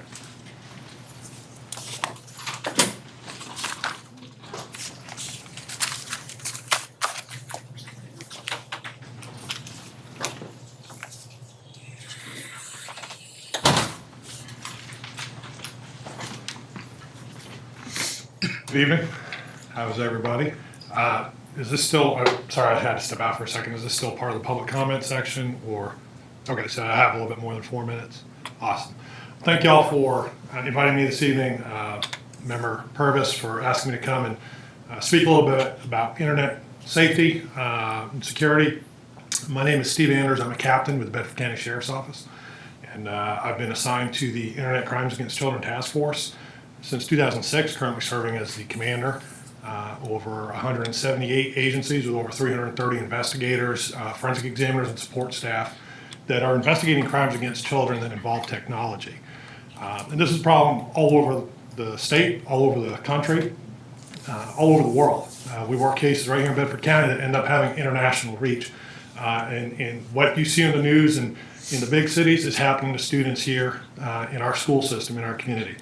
So just some quick numbers to give a summary of some of the work that's been done in our task force area here in Southern Virginia. 356. That's the number of proactive investigations that our investigators initiated last year. That's where they would go out posing as a minor online or posing as a trafficker or someone looking to buy a minor for sexual purposes. Looking for people that are producing, distributing, and possessing explicit content, pictures and videos depicting the abuse of children. 2,975. That's the number of reactive cases. Those are cases that come to a local agency on the task force through a member of the public, a parent, a victim themselves, a child, or someone. They go to an SRO, they go to a teacher. Someone brings the case or the complaint to that local agency or the task force, and then that's investigated. 10,493. That's the number of cyber tips that we received from to our task force from the National Center for Missing and Exploited Children. A cyber tip is a report made by a member of the public who contacts NCMEC directly, or a service provider. It could be Google, it could be Facebook, Instagram, TikTok, Snapchat, Dropbox, any sort of online service provider. If they become aware of suspected child exploitation activity, they're required to report that to the National Center, which then goes through it, determines where they believe the offender and or victims might be, and then forward those to the respective ICAC task force. The one here in Virginia that's run by the Bedford County Sheriff's Office is one of 61 ICACs across the country. So we received 10,493 reports from NCMEC of suspected child exploitation last year. 236, that's the number of individuals that were arrested as a result of investigations into child exploitation. 143, the number of children that were identified and rescued from ongoing child sexual abuse. 492, the number of hard drives that we forensically examined in a digital lab to find evidence of this exploitation. 1,110 mobile phones, smartphones that were examined. 204, the number of CDs and DVDs or Blu-rays that were seized and examined. 3,240, the number of USB thumb drives or micro SD cards or other storage devices. The total amount of data that was examined from those devices was 632 terabytes. To put that in perspective, if we printed all that data out in, say, a PDF or a document, a standard 8 by 11 page, that would be 4.1 billion printed pages. That would fill 1,300 full-size filing cabinets packed full. That's how much data our investigators and examiners went through looking for evidence of child exploitation. Again, that's a small snapshot of some of the work that our investigators have done, and that's just our task force. There's a second task force in Northern Virginia, the 12 northern counties in DC. Their numbers are almost identical to ours. And that is a problem that our society here in the Commonwealth, our children and our families are facing due to technology. Now, I'm not saying that technology is wrong. I'm not saying the internet is wrong. But just like anything else, it can be abused and it can be used by bad actors to commit crimes. Now, I'm old enough, and it looks like some people in here are also old enough, some of you maybe not old enough, to remember AOL. And you got your free internet through that 3.5-inch floppy disk that you would get in the mail or the post office, the grocery store, maybe your front lawn because your neighbors were throwing all their extra ones out the window as they were driving by. It was cool, but it also really wasn't that much free internet because it took 3 days for your modem to actually dial up and connect. So by the time you got to your mail, you had to start paying for it. Now, however, we can connect to other people in the internet through an unlimited number of means, whether it's a smartphone, a tablet, a laptop, a video game system, a music player, your appliances. There are now refrigerators that have built-in connectivity and displays that you can access the internet on. And I wasn't able to bring it tonight, but I've got a picture of a refrigerator that was on a Home Depot floor in a display that someone went to a well-known adult pornography website right there in the store. So again, anywhere, any way people can communicate. Wearable devices. How many young people, how many of us wear a smartwatch. You can connect to almost anything, anyway, at the push of a button. This current generation, our young people, will be the first generation that has grown up truly plugged in from birth. This is exciting and scary at the same time. Our young people are going to have tremendous opportunities and tremendous discoveries and advancements in society because of their access to this new technology. But the unknown dangers that we can't even think about that are going to be coming because of this technology literally scare me and keep me up at night. My primary experience, obviously, with online exploitation of children involves the sexual exploitation of kids. This is a problem we're never going to get rid of. It's not going to go away. We can't arrest our way out of it. It's also not a problem because technology is here. We can't close that box. We can't put Pandora back. Kids are going to get access to technology somewhere, somehow, whether it's at home, school, library, friend's house, wherever. Can't take their devices away, they'll get it from a friend. Friend gets a new phone, they hand an old phone to a classmate, and now a classmate's using that device, unknowns to the parents. All they need is Wi-Fi, and they could make phone calls using that Wi-Fi. So the answer is not complete removal of devices from children, but teaching them how to use it safely. The types of exploitation I mentioned, we can do the investigation of images and videos being produced depicting the abuse of children, the online solicitation of children for various acts, as well as recruiting for trafficking. And I know human trafficking is sort of the big buzzword and topic. We think it's a big city problem. It's not. We've had trafficking cases here in Bedford County. It happens everywhere and anywhere. It could be a third party trafficking someone that they've recruited. It could be familial. It could be in exchange for rent or narcotics. Someone makes one of their children available. If something of value is exchanged for that child, it is trafficking, and it is happening here in Bedford County and in every county and city in the state of Virginia as well as the United States. One of the dangers is because of this widespread access that children have to the internet is exposure to adult content in general. I remember the first time that I was exposed to adult content. I was 6 years old back in 1981. I was at a friend's house. Her older brother had a magazine on his nightstand for Easy Rider. Cool, motorcycles. I was exposed to something much more beyond motorcycles, and I can remember that. I can tell you the exact pictorial that I saw 42 years ago. Kids now are faced with content on a device that shows sound and motion. And the age is getting younger and younger, average age for exposure to that content because of the unfettered access to these devices. Various studies show 8 to 10 years old.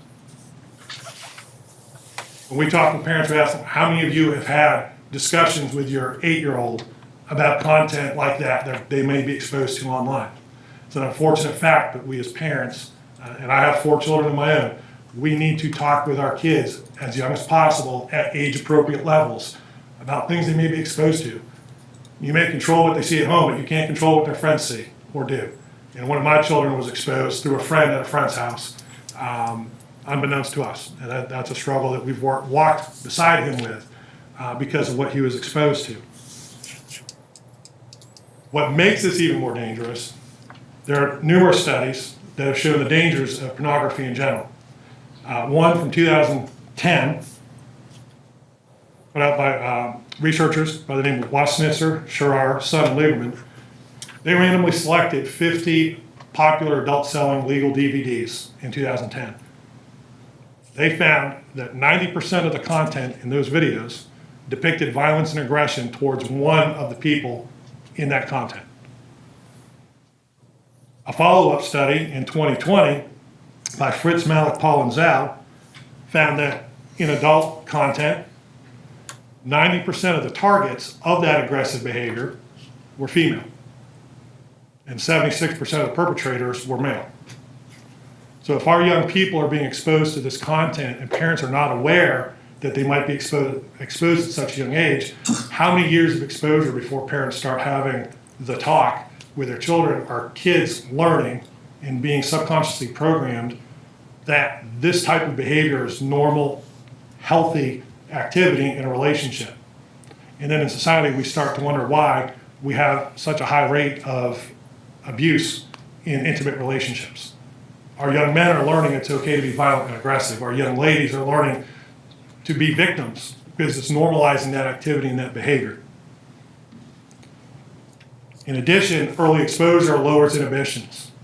How do young people learn? How do infants and toddlers learn? They mimic what they see those around them do. I remember when I was a kid, I wanted to be an adult. I wanted to do adult things. I wanted to be grown up. Now that I'm an adult, I wish I'd slowed down and been a kid a little bit longer, right? Kids are exposed to explicit content online. They see adults doing these things. They want to be adults. So what do they start doing? They start mimicking what they see online. They are normalized to the idea that you take your clothes off, you do things to yourself with your clothes off, document it, and you put it online for people to see. We're currently working a case here in Bedford County involving 7 and 8-year-olds in one of the schools that were making images and videos of themselves and sharing them among their classmates. 7 and 8 years old. This is happening here in Bedford County. One of the fastest growing crimes we're seeing with the exploitation of children is financial extortion. When I started in 2008 as an investigator with the task force, the vast majority of the blackmail cases we saw were female victims that were being blackmailed for additional content. That has now switched, especially with the on this side of the pandemic. The vast majority, 93% of the victims now of financial sextortion are high school age males. They're being catfished by professional criminal groups, mostly out of foreign countries, that will pose as a young female, communicate with them in an attempt to get explicit photos of that young male. As soon as they have an image, they immediately start demanding money. We've seen upward $150 to $5,000 demands. Most youths now have access to online payment systems like Cash App, Venmo, PayPal that their parents have set up for them, so they pay. One of my counterparts with one of the California ICACs was telling me about a case they worked. 17-year-old male was financially sextorted. He ended up paying $150. He panicked so much over it that within a few hours of the initial extortion and paying the $150, he took his own life. That money goes to what is called a money mule here in the U.S. so that they have access to the U.S. banking system. They receive that money. They then wire that back to their home country, to the prime group, after they take their cut. In that particular case, when they were able to identify and arrest the money mule, they found that he was sending $10,000 a day back to the group in his home country. How many victims are they getting on a daily basis? This one group, never mind all the groups that are out there. This is one of the biggest threats that our young people are facing. Another emerging threat is AI, especially generative AI. They would see in the recent news where I believe it was a school principal or administrator had a disgruntled employee that created material that depicted that person as using some extremely graphic racial language, and then found out it was completely generated and created by AI by this disgruntled employee to put this person in a bad light. Do you imagine how this is going to be used in politics, regardless of what side of the aisle you're on? How do you defend against something that looks like you, that sounds like you, saying or doing something that you've never done? But how is that impacting our kids? We're already seeing cases, thankfully not here in Bedford County yet, but it's coming. But we've got cases here in Virginia where middle-aged school boys are taking their class photo, their yearbooks. They're putting that into generative AI, and they're taking their female classmates' faces and using the AI to put it on adult content to create pornography of their classmates. What is that going to do to our young women and even our young men when it happens to them as well? They're being victimized through no fault of their own, nothing that they've done. They didn't take the picture. What happens when their parents don't believe that they didn't take those photos or videos? Because are you going to believe your eyes or what your child's saying, trying to get out of trouble? This is something that scares us as well. We are not yet, our society is not ready to deal with this.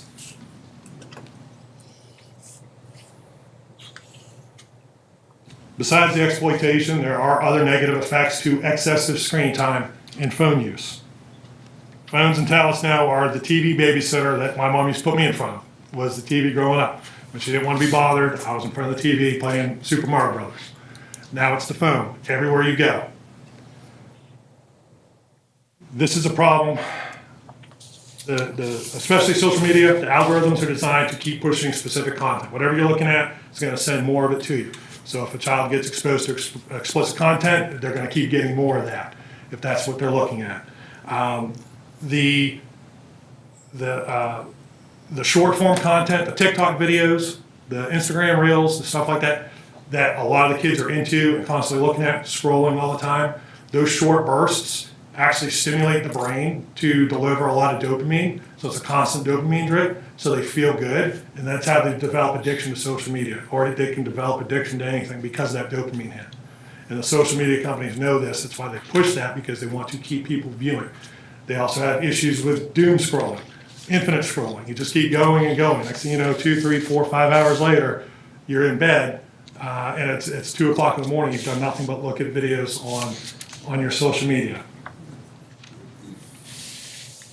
Other studies in articles, programs have looked at the physiological effects on both children and adults. A quick search of the internet will show, many studies showing decreased attention spans in people, especially kids as they're developing, their brains are developing, increased rates of depression and anxiety. In young women, especially body image issues and self-worth. Disrupted sleep patterns, again from the scrolling, also from the blue light from the screens that disrupts the circadian rhythm. Communication problems, aggressive behavior, increased bullying and being bullied, eye issues, posture issues, inability to regulate emotions, as well as decreased movement, greater risk of obesity. The question is, what can we do? Like I said, removal of all devices is impractical, impossible. Kids are going to find a way. They could take their birthday money they get from Grandma and Grandpa, they could go down to Kroger or Walmart and buy a throwaway phone for 20 or 30 bucks and connect to Wi-Fi that they can get anywhere and still get online. So complete removal and abstination is not the answer. As parents, as educators, we need to focus on educating our children at age-appropriate levels, starting as young as possible, about the dangers and the negative effects of too much screen time, of the type of content you'll be exposed to. As my children started being able to talk, we talked to them, my wife and I, about appropriate touch, about, hey, there are people that will sometimes ask you to take your clothes off and look for pictures. That's not appropriate. We don't force our kids to hug anybody, including relatives. I don't force my kids to hug me. I ask them, because we want to teach them bodily autonomy and the right to say no. These are things that, unfortunately, because of society, we need to teach our children. We as parents, as educators, as responsible adults, we need to get on the front lines, because if we wait, the negative aspect of society that's pushing this stuff will already have a foundation through the constant exposure, through the media that they're seeing on TV and through their devices.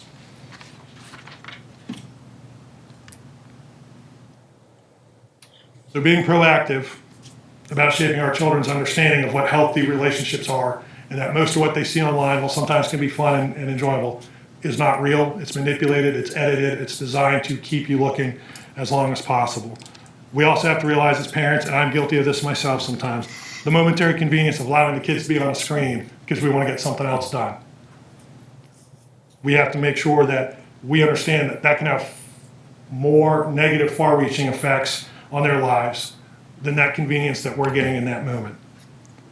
This can include self-image, depression, anxiety issues, their ability to build and maintain relationships with people here in the real world, their ability to focus and keep attention on a given task. And I've talked with educators, and I know that that's an issue in the classroom sometimes. Kids just can't focus because they've wired themselves to be just focused at something short term.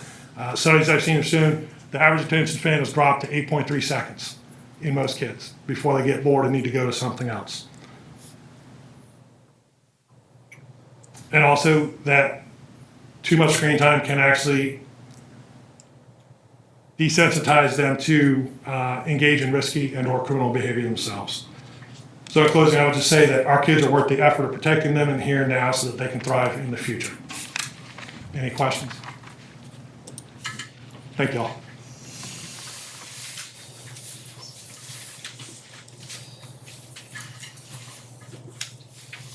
Alright, we'll go back to 4.01 gifted plan. Dr. Bergen, did you want to set that up? Yes, sir. All school divisions are required to review and update on an annual basis their comprehensive local plan for gifted education. So attached to your agenda item is both our updated plan as well as a summary of changes of the implementations that are planned for next year. Please be aware that the information you're receiving tonight has been reviewed by the division's Gifted Advisory Committee. This time I'd like to invite Dr. Trosper and Mrs. Audrey Boyer, our Supervisor of Mathematics and Gifted Education, to address any questions. Board, Dr. Trosper, who's available to answer any questions you may have from the attachments to our gifted plan. So it looks like you're adding the middle school, and where's the funding for that coming from? Yeah, that's a good question. This was actually in the budget last year, so this doesn't add funding or add anything to the budget this year. We weren't able to do it because of some staffing issues, replacing teachers who were already current teachers. So this doesn't add anything to the budget. It was already there. So what is that gonna be, one for each middle school? We're gonna have 2 dedicated to the middle school, and they'll rotate between the 3 middle schools. That's great. Any other questions? You've got the changes highlighted, so. Okay, all right, we're good. 4.02 literacy plan. Yes, so you may have heard of the Virginia Literacy Act. It was enacted through legislation in the 2022 General Assembly, and it's otherwise known as the VLA. So the VLA places a renewed emphasis on improving literacy instruction and outcomes for students. Beginning next year, every school division in the Commonwealth is going to be required to update their literacy plan to ensure that they are using evidence-based literacy curriculum and providing ongoing professional development for teachers, reading specialists, and principals for its implementation. The literacy plan that is being presented here tonight has been developed in collaboration between our reading specialists and other teachers across the school division with our division curriculum team. The draft of the plan, which is attached to this agenda item, is being presented tonight as an information item, and we will return next month to ask for the board's action in approving the plan. Once that plan is approved, again, every school division is going through this process as required by law. All of these plans will be uploaded through a link on the Virginia Department of Education website as well as on our own website. Again, Dr. Trosper, our Director of Curriculum Instruction, is here to address any questions you may have about our proposed literacy plan. Did I understand correctly? You said the curriculum committee reviewed this as well? I'm going to defer to Dr. Woodford. Has the curriculum committee looked at the literacy plan? No. Okay. Certainly can and will. Okay. For clarity, the literacy plan, there's a template that was developed by the VDOE. So I've been attending training with every other superintendent and a team of individuals from our central support team. There was a template that was provided by the VDOE, which we are then using to submit our plan. We're in a very good position in Bedford County compared to some of our counterparts that we've already adopted evidence-based literacy materials. We did that last year at my urging. I was just concerned that we hadn't updated our literacy materials in quite some time. So we're well ahead of where other school divisions are just at this time trying to figure out what will they be adopting for their materials to scramble and purchase and get them in over the summer to implement next year. We already have our materials in place, so we're focusing on our professional development plan. So this includes the professional development plan? Or And this our doesn't? literacy plan. Yeah, so the professional development is being offered through the VDOE. Again, I referenced that I've been attending training along with other superintendents and other central support team members. Reading specialists have been receiving training, again, offered through the VDOE on a regional basis, and then there'll be ongoing training offered through the VDOE for next year. This is an alignment to bring everyone in the state and compliance with the VLA, the Virginia Literacy Act of 2022.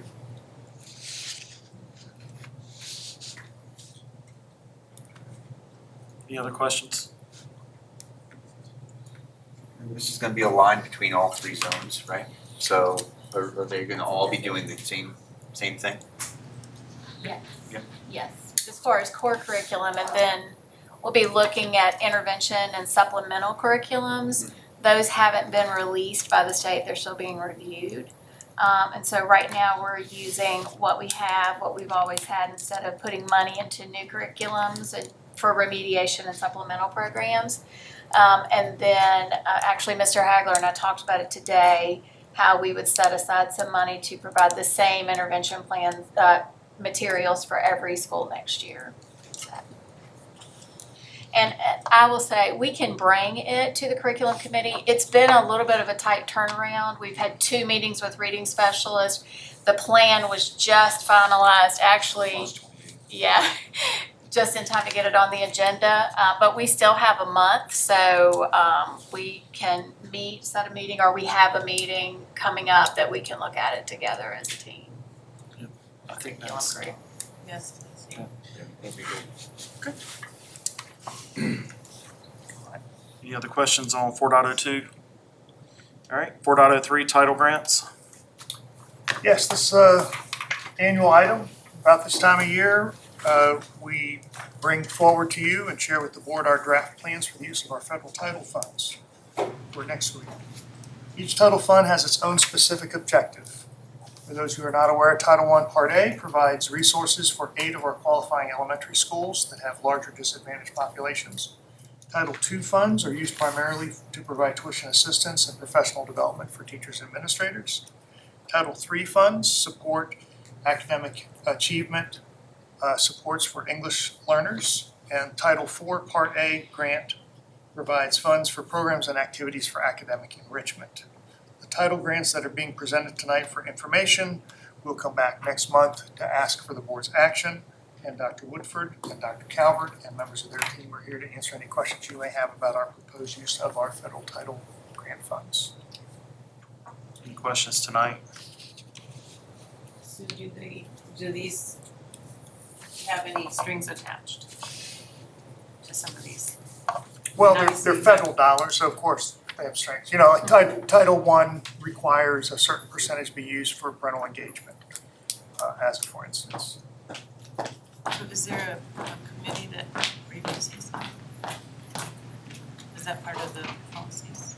I guess my question would be if these are any different than they have been in years past, if there are any significant changes. I'll defer, I don't believe so. I did the Title IV grant, and there really aren't any significant changes. We've been using that grant to fund intervention design specialists because that grant specifically focuses on mental health support and technology support. The one thing we did add to the Title IV is materials money for a campaign that actually the CPO committee talked about putting technology down, awareness for parents about social media. So we added a materials allotment there in technology so that we could have some funding for those materials. So I know in our Title I grant, we typically try to fund additional staff members in the school, and that's pretty much the same as we've done in years past. So additional reading specialists, additional classroom teachers to lower class size, and those are our Title I schools that are highly disadvantaged schools. Title III, are there any significant changes, Mr. Mabry? I didn't think so. And then Dr. Weiss does Title II, which is And we primarily use that funding, as you all know, with the teacher shortage, we're hiring more and more teachers who are on provisional licenses and aren't properly licensed and endorsed for what they're teaching, so we use that money to provide a lot of tuition assistance. And so those courses are sent to us, we approve them, they take the course once they prove that they have, passed, then we reimburse them for those tuition costs. So that's primarily, we do that, we also fund their attendance at professional conferences. Okay, so I'll just ask, I think we've seen something in the news about federal dollars potentially being tied to us being forced to use pronouns and that being part of federal dollars, so none of that is tied to this money, correct? There are assurances in the back of each of the title grants that say what we do, what the grants provide, and there's nothing in there about that. Okay, so I want to say, if we were to see federal dollars come into our budget, Mr. Hagler, that have that requirement or any change, based on what we're doing differently today, we want to be made aware of that immediately. So, and if that is the case, then the Finance Committee will have to figure out how do we not accept federal dollars if that's part of what's required, so. One question on Title I grant on page 42. BCPS provides professional development and equity training through Virginia Center of Inclusive Communities for all staff, including Title I staff. We are still doing that? Actually, Dr. Eisenhower's not here, but we aren't doing that. No, we are not, no. Yeah, I'll have her take that out. That was a good catch, and I read it and didn't catch it.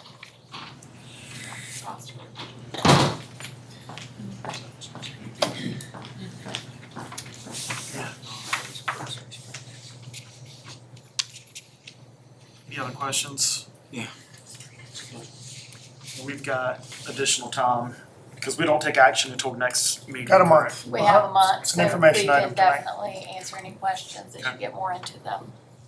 All right, policy updates 4.04. Yes, sir.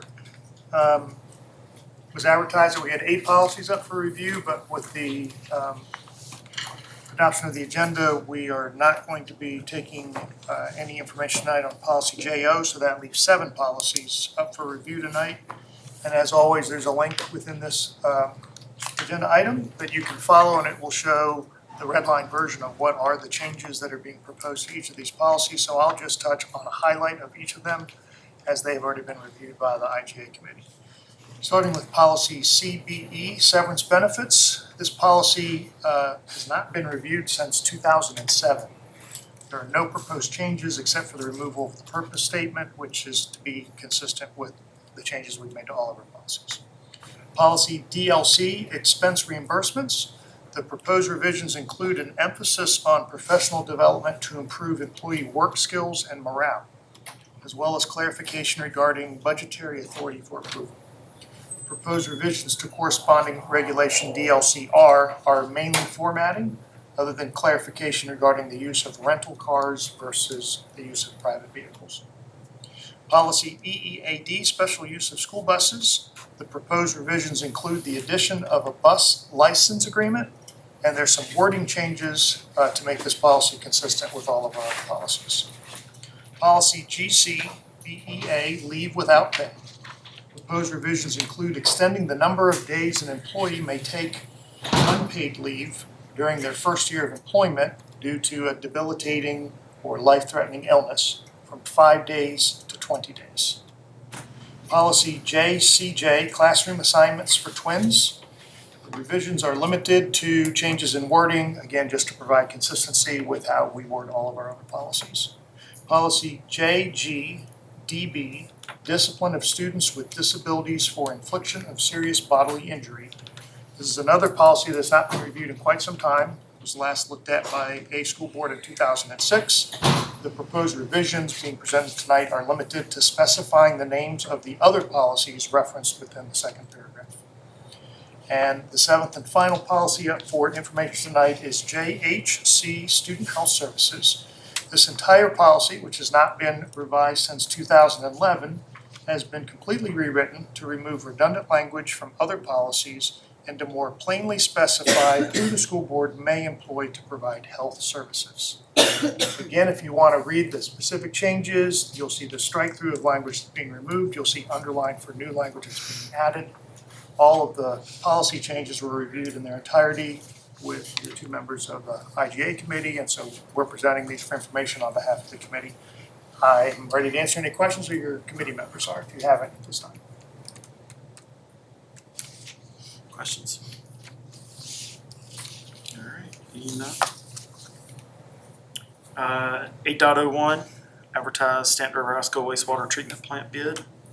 Yes, sir. We're bringing this item forward on behalf of the Facilities Committee.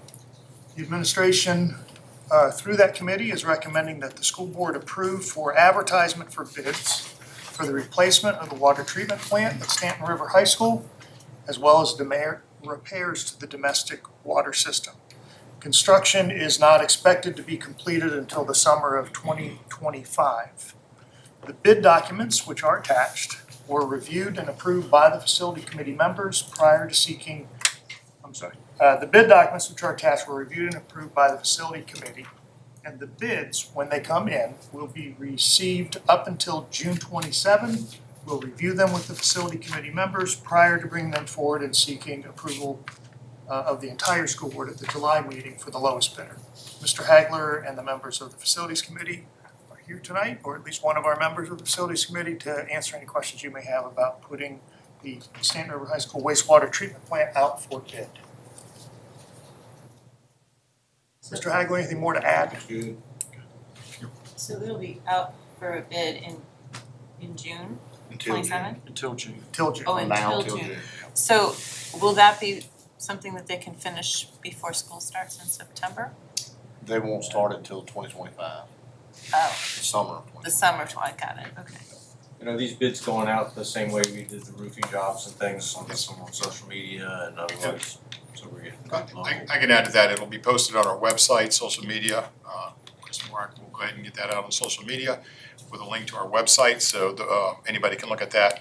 It also goes on the EVA state website, so when I load it up on there, anybody that put water treatment, construction, piping, anything that's in there, so it'll probably go out to over 1,000 vendors instantaneously once you post it on the state website, because it has all the search words that people want to receive it regardless all over the state or all over the country. Great. So, it gets wide distribution.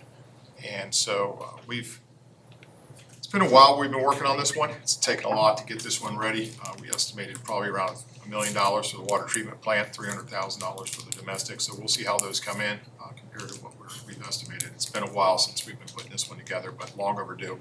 It's not the flashy repair, but a much needed one, so. So the thing says completed during the summer of 2025. Is it started as well as completed all in the summer? That's the plan. So the current plan, very good question. It is in desperate need of repairs. Mr.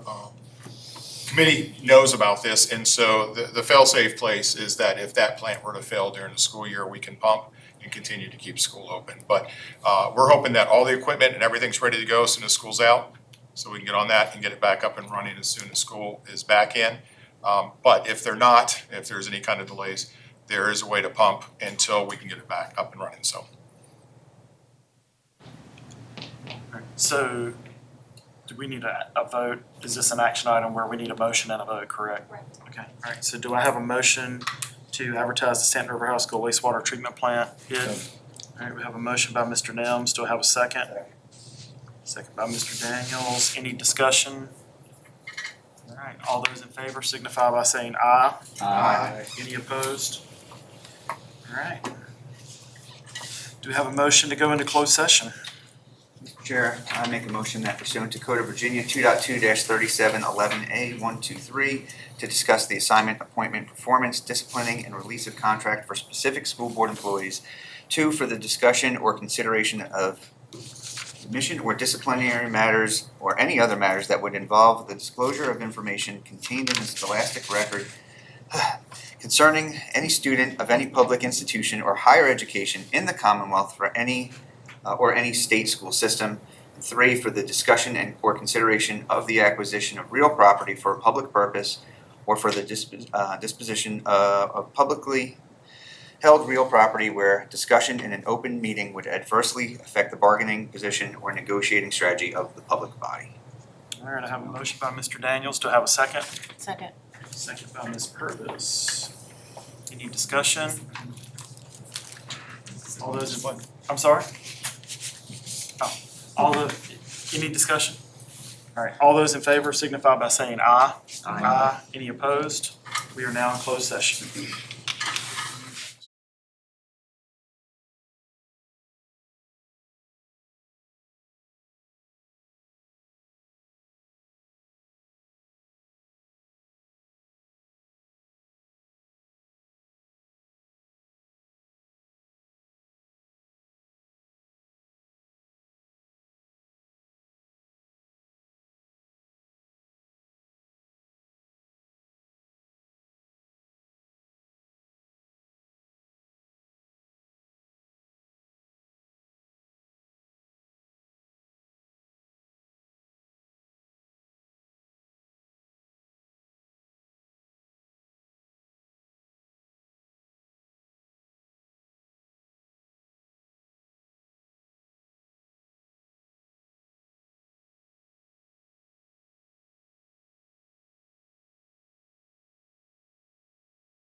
The car we bought a couple years ago. Oh.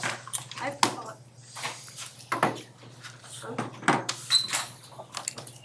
Looking at us.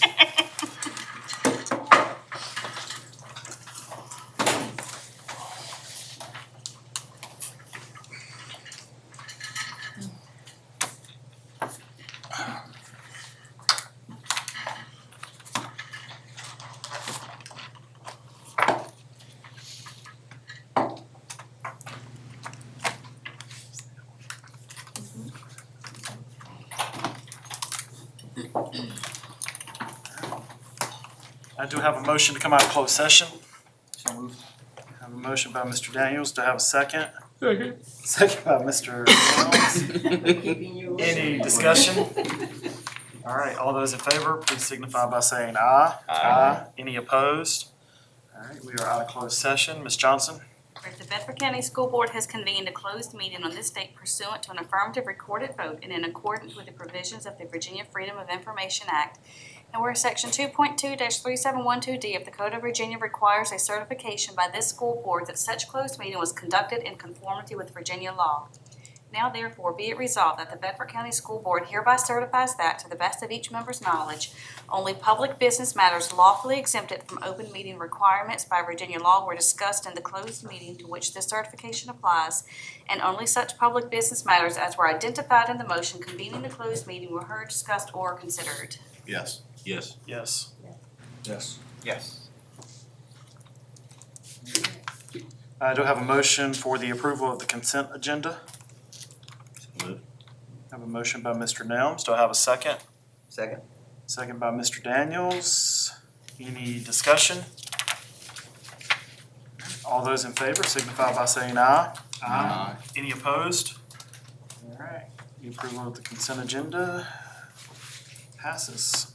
Superintendent's report. Yes, sir. We're uploading the presentation for you. So while that's coming up on the screen, I will start with, on this first slide, a couple of reminders for you all. We've emailed you, and I just want to verbally emphasize again, we're celebrating a couple of military-connected events in the next couple of weeks. So if a week from this Friday, you're available at 4 o'clock in the afternoon, we're hosting a military signing day for the school divisions in this region. It was an idea that we've not done this before, but VDOE is doing a military signing in Richmond. That's a long drive for our kids. So we're hosting one here. We are the home of the National D-Day Memorial. And William Wells, Superintendent of Amherst County, is active military. He's in the Guard. He's going to come in his dress uniform, and he's going to provide remarks to the students. We've invited our delegates and our senators. We've invited you. We've invited our board of supervisors. Students are still RSVPing. I think we're going to have at least a dozen kids. And local VFW is going to be there. Bedford Boys Tribute Center, of course, the memorial's hosting. It's free. They're opening the doors at 4 o'clock to anybody that wants to come. So if you're available to come, please join us Friday the 17th at the memorial, 4 o'clock. It'll be a brief ceremony. Will be done by 5. Okay? And then the following week, on the 23rd, which is a Thursday, is the annual Run for the Wall. And if you've not been to one of these, it's a real treat. Come on out to Montville Elementary School. There's like seemingly 1,000 bikers pull into the parking lot.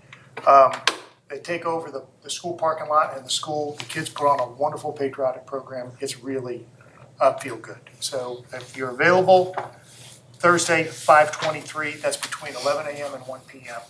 at Montville Elementary School. All right, let's jump into some celebrations. It's been a busy month for our students and staff, especially art teachers and students. Recently, the elementary and secondary art teachers were guests at the Bauer Center for the Arts Podcast Behind the Bauer to share their love for educating youth about art and how the community can continue their positive involvement. Also pictured are the award ceremony from both secondary art shows as well as the winners from the Scholastic Art US East Region at large. We have tremendously talented artists in our schools, and many thanks to all of our staff who support them. Art students weren't the only ones achieving greatness this past month. The Odyssey of the Mind state competition was held at Jefferson. was held, and Jefferson Forest High School's team took second place. This qualifies them for the World Finals in Iowa, for which they are actively fundraising. Bedford County students also showed off at the Virginia FFA Southridge Area Rally, recently taking home a variety of trophies and awards. And lastly, in addition, the STEM Academy seniors finished their internship projects and have gained a larger insight into the career paths for a brighter future. And our last student celebration for this evening is Drake Stafford. Drake won first place in the building maintenance category at the Skills USA State Championship. Congratulations to this first-year CTE student. We also, on the screen, would like to recognize and congratulate our PTA scholarship winners. They were celebrated at the end of the year PTA banquet, along with all of our PTA volunteers of the year. Thank you to all of our PTA school chapters for all your hard work and your support for our students and our schools and our families. The Big Feet Meet is an annual event sponsored by Special Olympics. It was once again held at Liberty High School and included students with disabilities and their peers from all three middle and high schools. Students competed in a variety of track events with local law enforcement and other public safety officials supporting our athletes. Students, staff, parents, spectators, and community volunteers all enjoyed another amazing event. Thank you to all of our wonderful sponsors as well for making the day possible. As I'm sure you've seen on the news, social media, and even broadcast over radio, BCPS, we had a BCPS teacher chosen as the Region 5 Teacher of the Year. Superintendent of Public Instruction, Dr. Coons, and other members of the VDOE came to Jefferson Forest to celebrate with Mrs. Weaver, along with her students and their families, as well as staff and friends from the school. And then Mr. Wilson and I had the pleasure of joining Mrs. Weaver in Richmond at the Governor's Mansion this past Monday to celebrate her amazing accomplishment. Congratulations to you, Genevieve. Well deserved. We've also been celebrating our classified support staff of the year over this past month. Whether it's ensuring that our schools run smoothly, providing a helping hand, or offering a friendly smile, their efforts do not go unnoticed. Thank you to all of our support staff for all you do for our students, staff, and families, and we hope that you will enjoy your delicious lunch and the love that we're sprinkling on you. It's always a pleasure for me to recognize our Bedford's Best staff. Pictured here are Sherry Ayers, a youth and family specialist out of Stanton River High School, and Gina Hogan, a kindergarten teacher at Otter River Elementary School. And again, many thanks to the Bedford Area Education Foundation for their continued support that allows us to recognize our amazing teachers and staff. And of course, this week is Teacher Appreciation Week. The community has had the opportunity to send their favorite teachers a card through our social media to thank our teachers for their hard work. We hope you've had a chance to spoil your students' teachers this week. And also a big congratulations to Forest Elementary School, who is once again the recipient of the highest achievement exemplar award for the 23-24 school year as recognized by the Virginia Department of Education.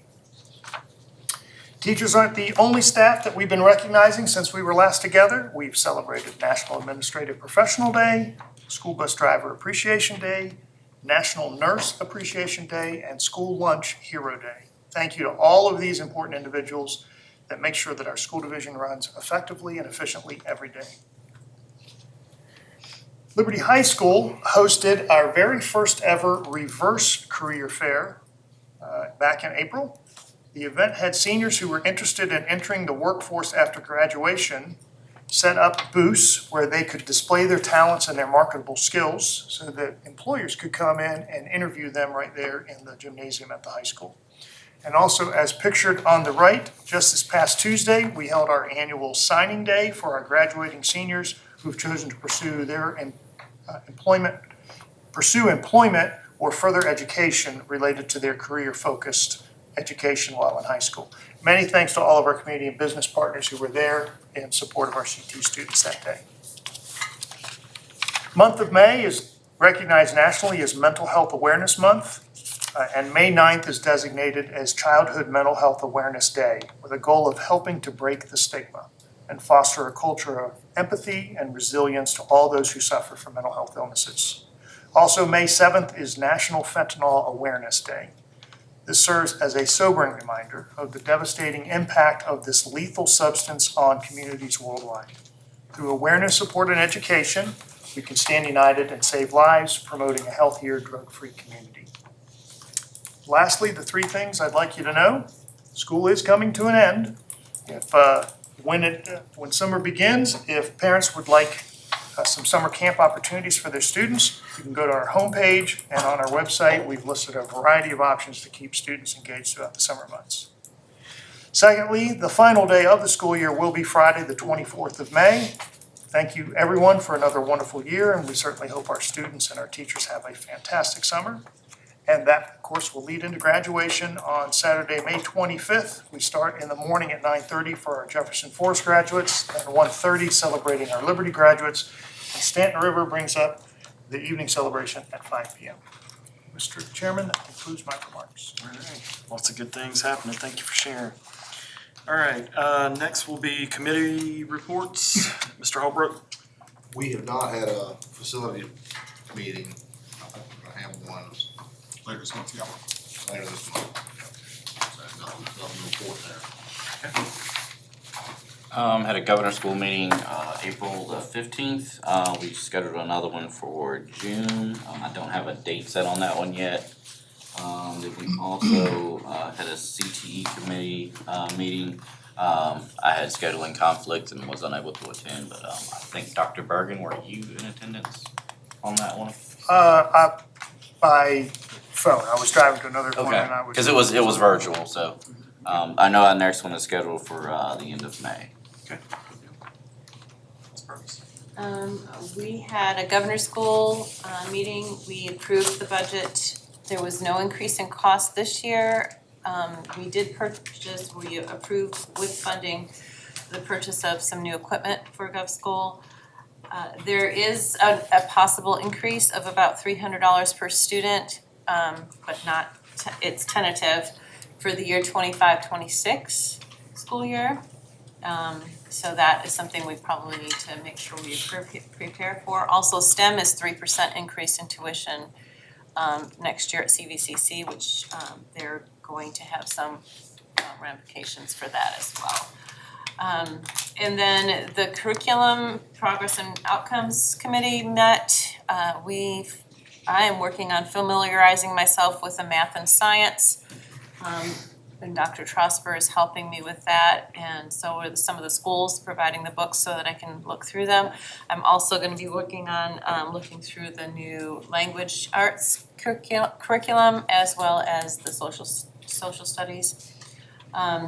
We discussed at our meeting a little bit more about the reading and social studies curriculums, and Dr. Woodford and Dr. Hubach and I also discussed how we can better improve the special needs department of our schools, and we still have a continuing conversation we'd like to have regarding that, how we can make sure that we're taking care of all of our special needs students the way they're supposed to be taken care of. So that's it for the three.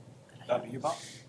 I was CPO, the Laurel Board also met and approved this year's budget. They're buying a new bus for activities that was approved, and they actually built up quite a surplus in their group fund that we're gonna be getting back a significant amount of money from the Laurel Board, I think on the order of like $53,000. Just, they don't wanna be a bank, basically, but otherwise, we got another year going. Their enrollment is up 50 students, which is kind of their target. With target set higher for even next year by 3 or 4 more students. So they're doing good. IGA had met late April. We presented those updates tonight. We meet again tomorrow morning. And then finance, we're discussing a meeting later in the month to get some updates for finance. All right.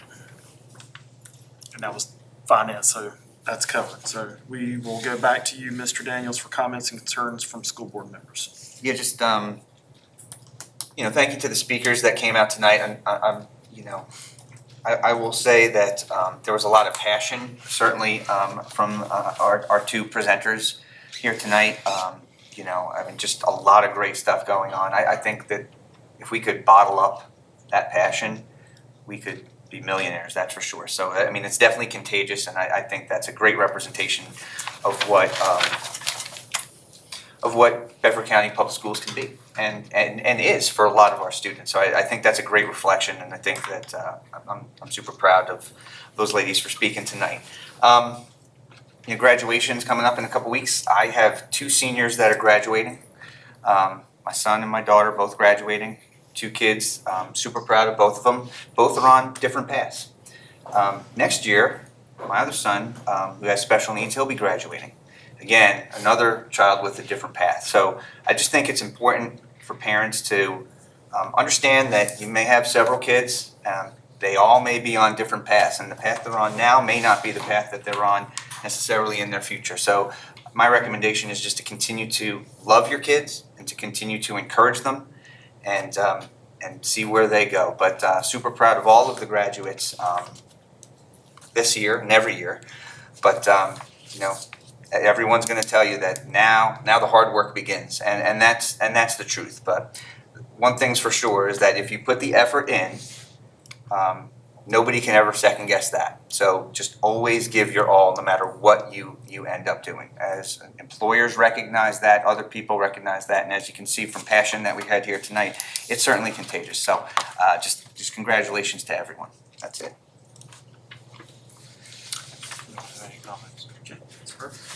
So I've been busy. I attended 2 STEM Academy events. One was the presentations where the students presented their experience as internships, and I think Dr. Bergen mentioned that as interns.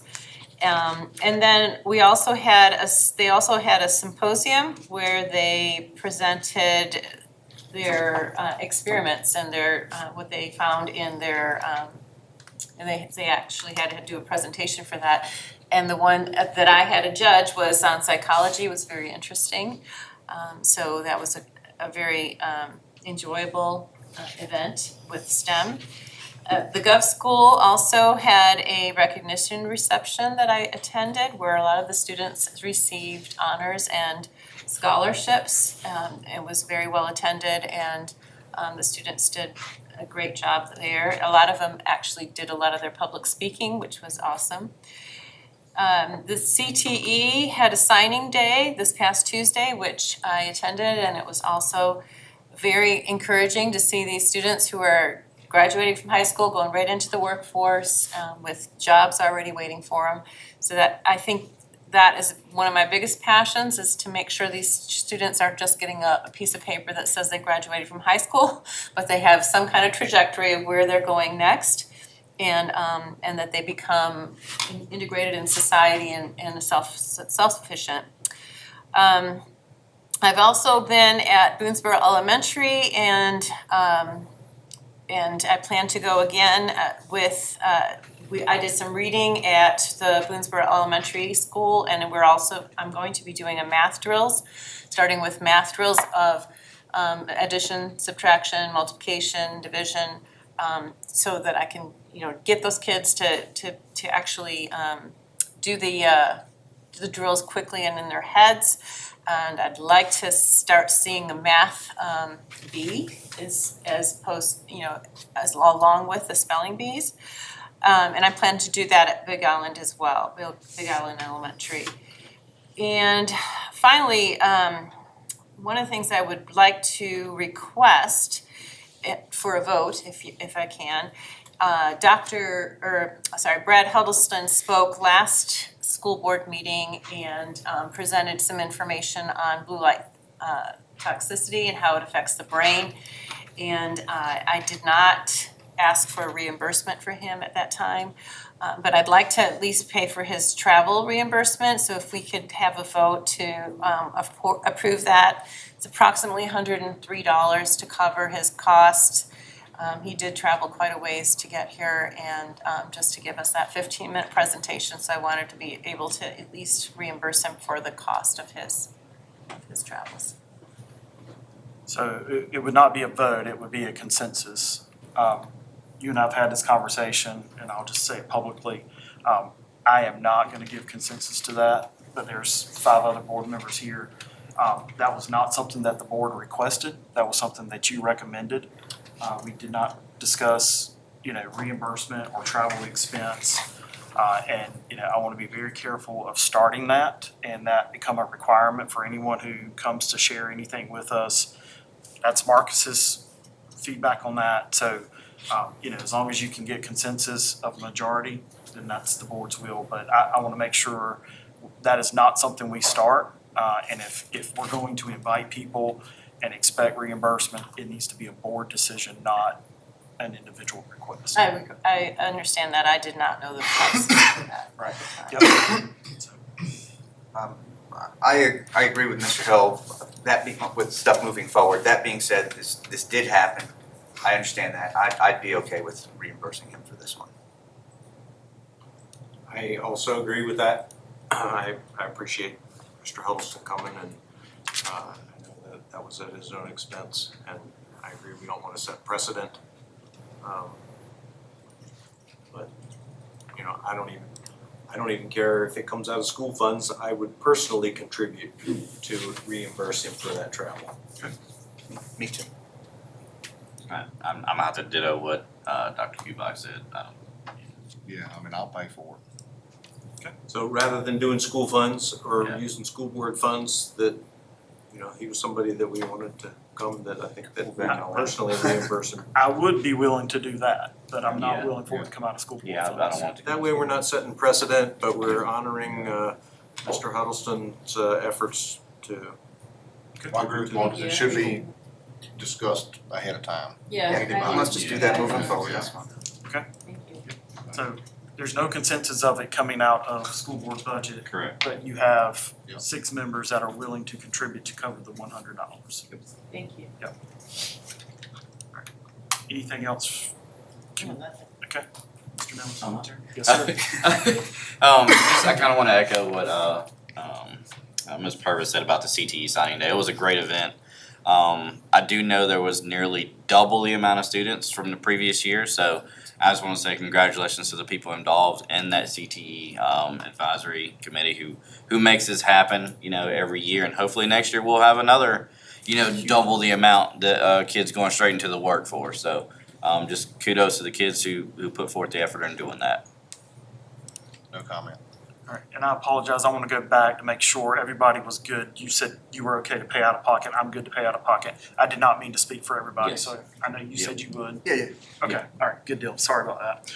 Okay, for my comments, Randy, I just want a quick update because I want the community to know, we got approval, I'm gonna use 28.6 million, is that correct? Yep.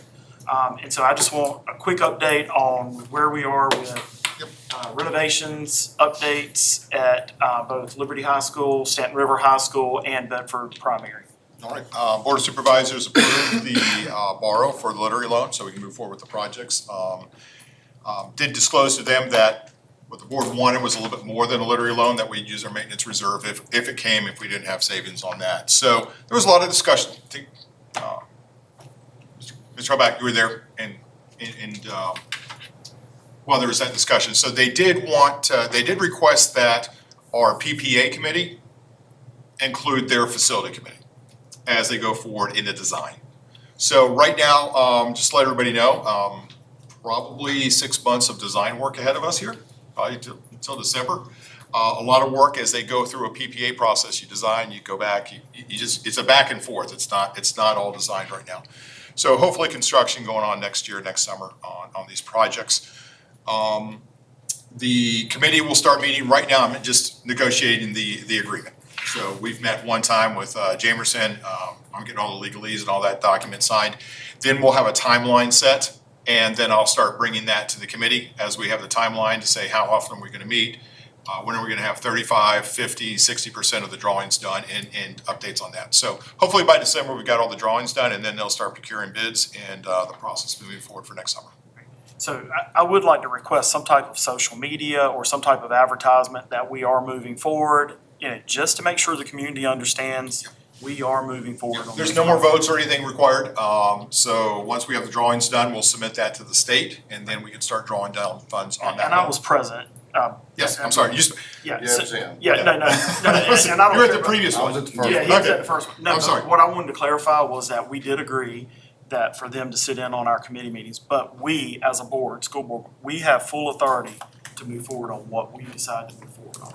So they will participate in the As, committee meetings. yeah, and I would say this overall, I mean, I think Mr. Sharp said it, that the committee really doesn't have really the power. The power rests with this body right Correct, here. and that's why I wanted to make So sure. it's like, as we go forward, and that committee might push back on what you wanna do, you guys voted on what you wanted, so I'm following your direction on that. Correct. So if there's any of that, but we've got two committee members that are gonna be fighting for what Absolutely. we wanna do and moving forward, so. And we have a community member that we agreed to for Yeah, them they asked for a to. community member to be on there also. Yep, so just want to make sure all that was out there and everybody understood what we were doing. But we have full authority to make the decision of what we want to make sure is going on. So thank you for that update, Randy. Sorry about getting two of you confused, it's two different meetings on We that were one. both there, so yeah, it's all good. Next thing, I want to give a huge shout out to Jefferson Forest and Forest Middle School yearbooks.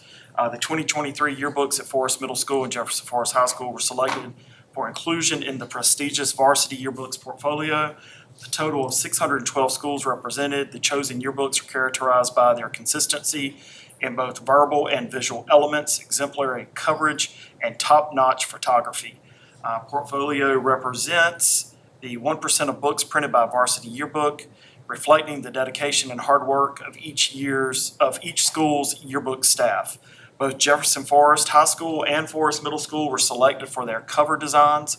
Additionally, the high school was featured once in coverage, while the middle school was featured 3 times in coverage and 2 times in design.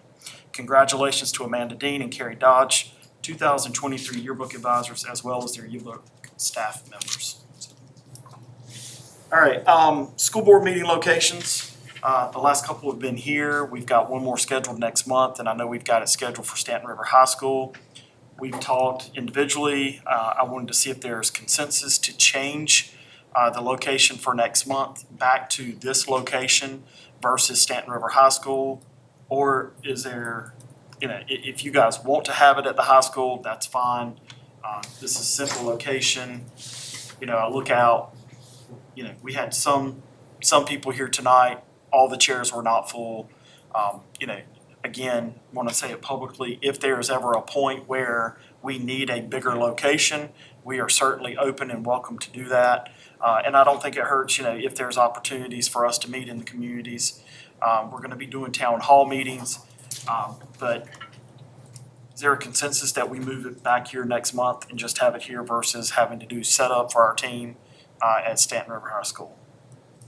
Yeah. I'm honestly, in my opinion, I'm good with the next 2 times being here. Okay. Just to less wear and tear on, our staff, So technology. Ms. Johnson, is it scheduled Stanton River next month and then is it Liberty the following month? I believe it is. I have to pull it up and look, and then if I remember right, we had a couple that were TBD because we did not have, the high schools didn't have their production schedules yet. Okay. But I know we were back here in December. Yeah. Do you have it up? Yeah, so So Liberty was, July. July was Yeah. Liberty. So do I have consensus for the remainder of the 2024 year to have it here unless otherwise notified Yeah. Yeah. Fine with that. Through December. through December of 2024? I'm good with it. Okay. All right. Let's move forward with that. Ms. Johnson, if you run into anything, please let me know so I can. Absolutely, Okay. and I will get, we will get the website and board docs updated with the calendar that has some locations on it. We'll get that updated and posted tomorrow. Perfect.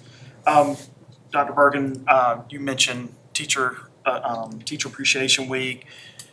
We've celebrated a lot of appreciations, and so I just want to make sure our staff, our team, everyone that's part of Bedford County Public Schools, you are appreciated. We support you. We know your jobs are not easy, but you have one of the most important jobs in this county, in this state, and that's to educate Bedford County public school students. and we do appreciate everything you do. So I wanted to make sure we say that publicly. I know it's Teacher Appreciation Week, but everybody needs to be celebrated. So even you guys sitting at this table, appreciate what you do day in and day out. So thank you. You also mentioned Forest Elementary School, so kudos to them. Doesn't surprise me. Awesome team over there. So congratulations to Miss Manley and her team. Wanted to recognize the Jefferson Forest PTA. They put on one heck of an after prom. It had a county fair theme. And for you guys that don't know, after the prom, students go, they check in, and it is an all-nighter where teams of parents and community members donate prizes. They play games all night. It's a safe place for our kids to be. And again, county fair theme this year. It was really a pretty cool turnout. And the PTA puts that together. So I just want to give a shout out to PTA for making that happen. And then last but not least is congratulations to the class of 2024. You have worked hard and you've made it. So congratulations. Finish the next couple of weeks strong. The majority of us will meet you at graduation during those 3 times. And we look forward to celebrating all 3 high schools, Jefferson Forest, Liberty, and Stanton River. So, all right, that's all for me. Do I have a motion to adjourn? So moved. I have a motion by Mr. Nelms. Do I have a second? Second. Second by Mr. Daniels. Any discussion? All those in favor signify by saying aye. Aye. Any opposed? We are adjourned.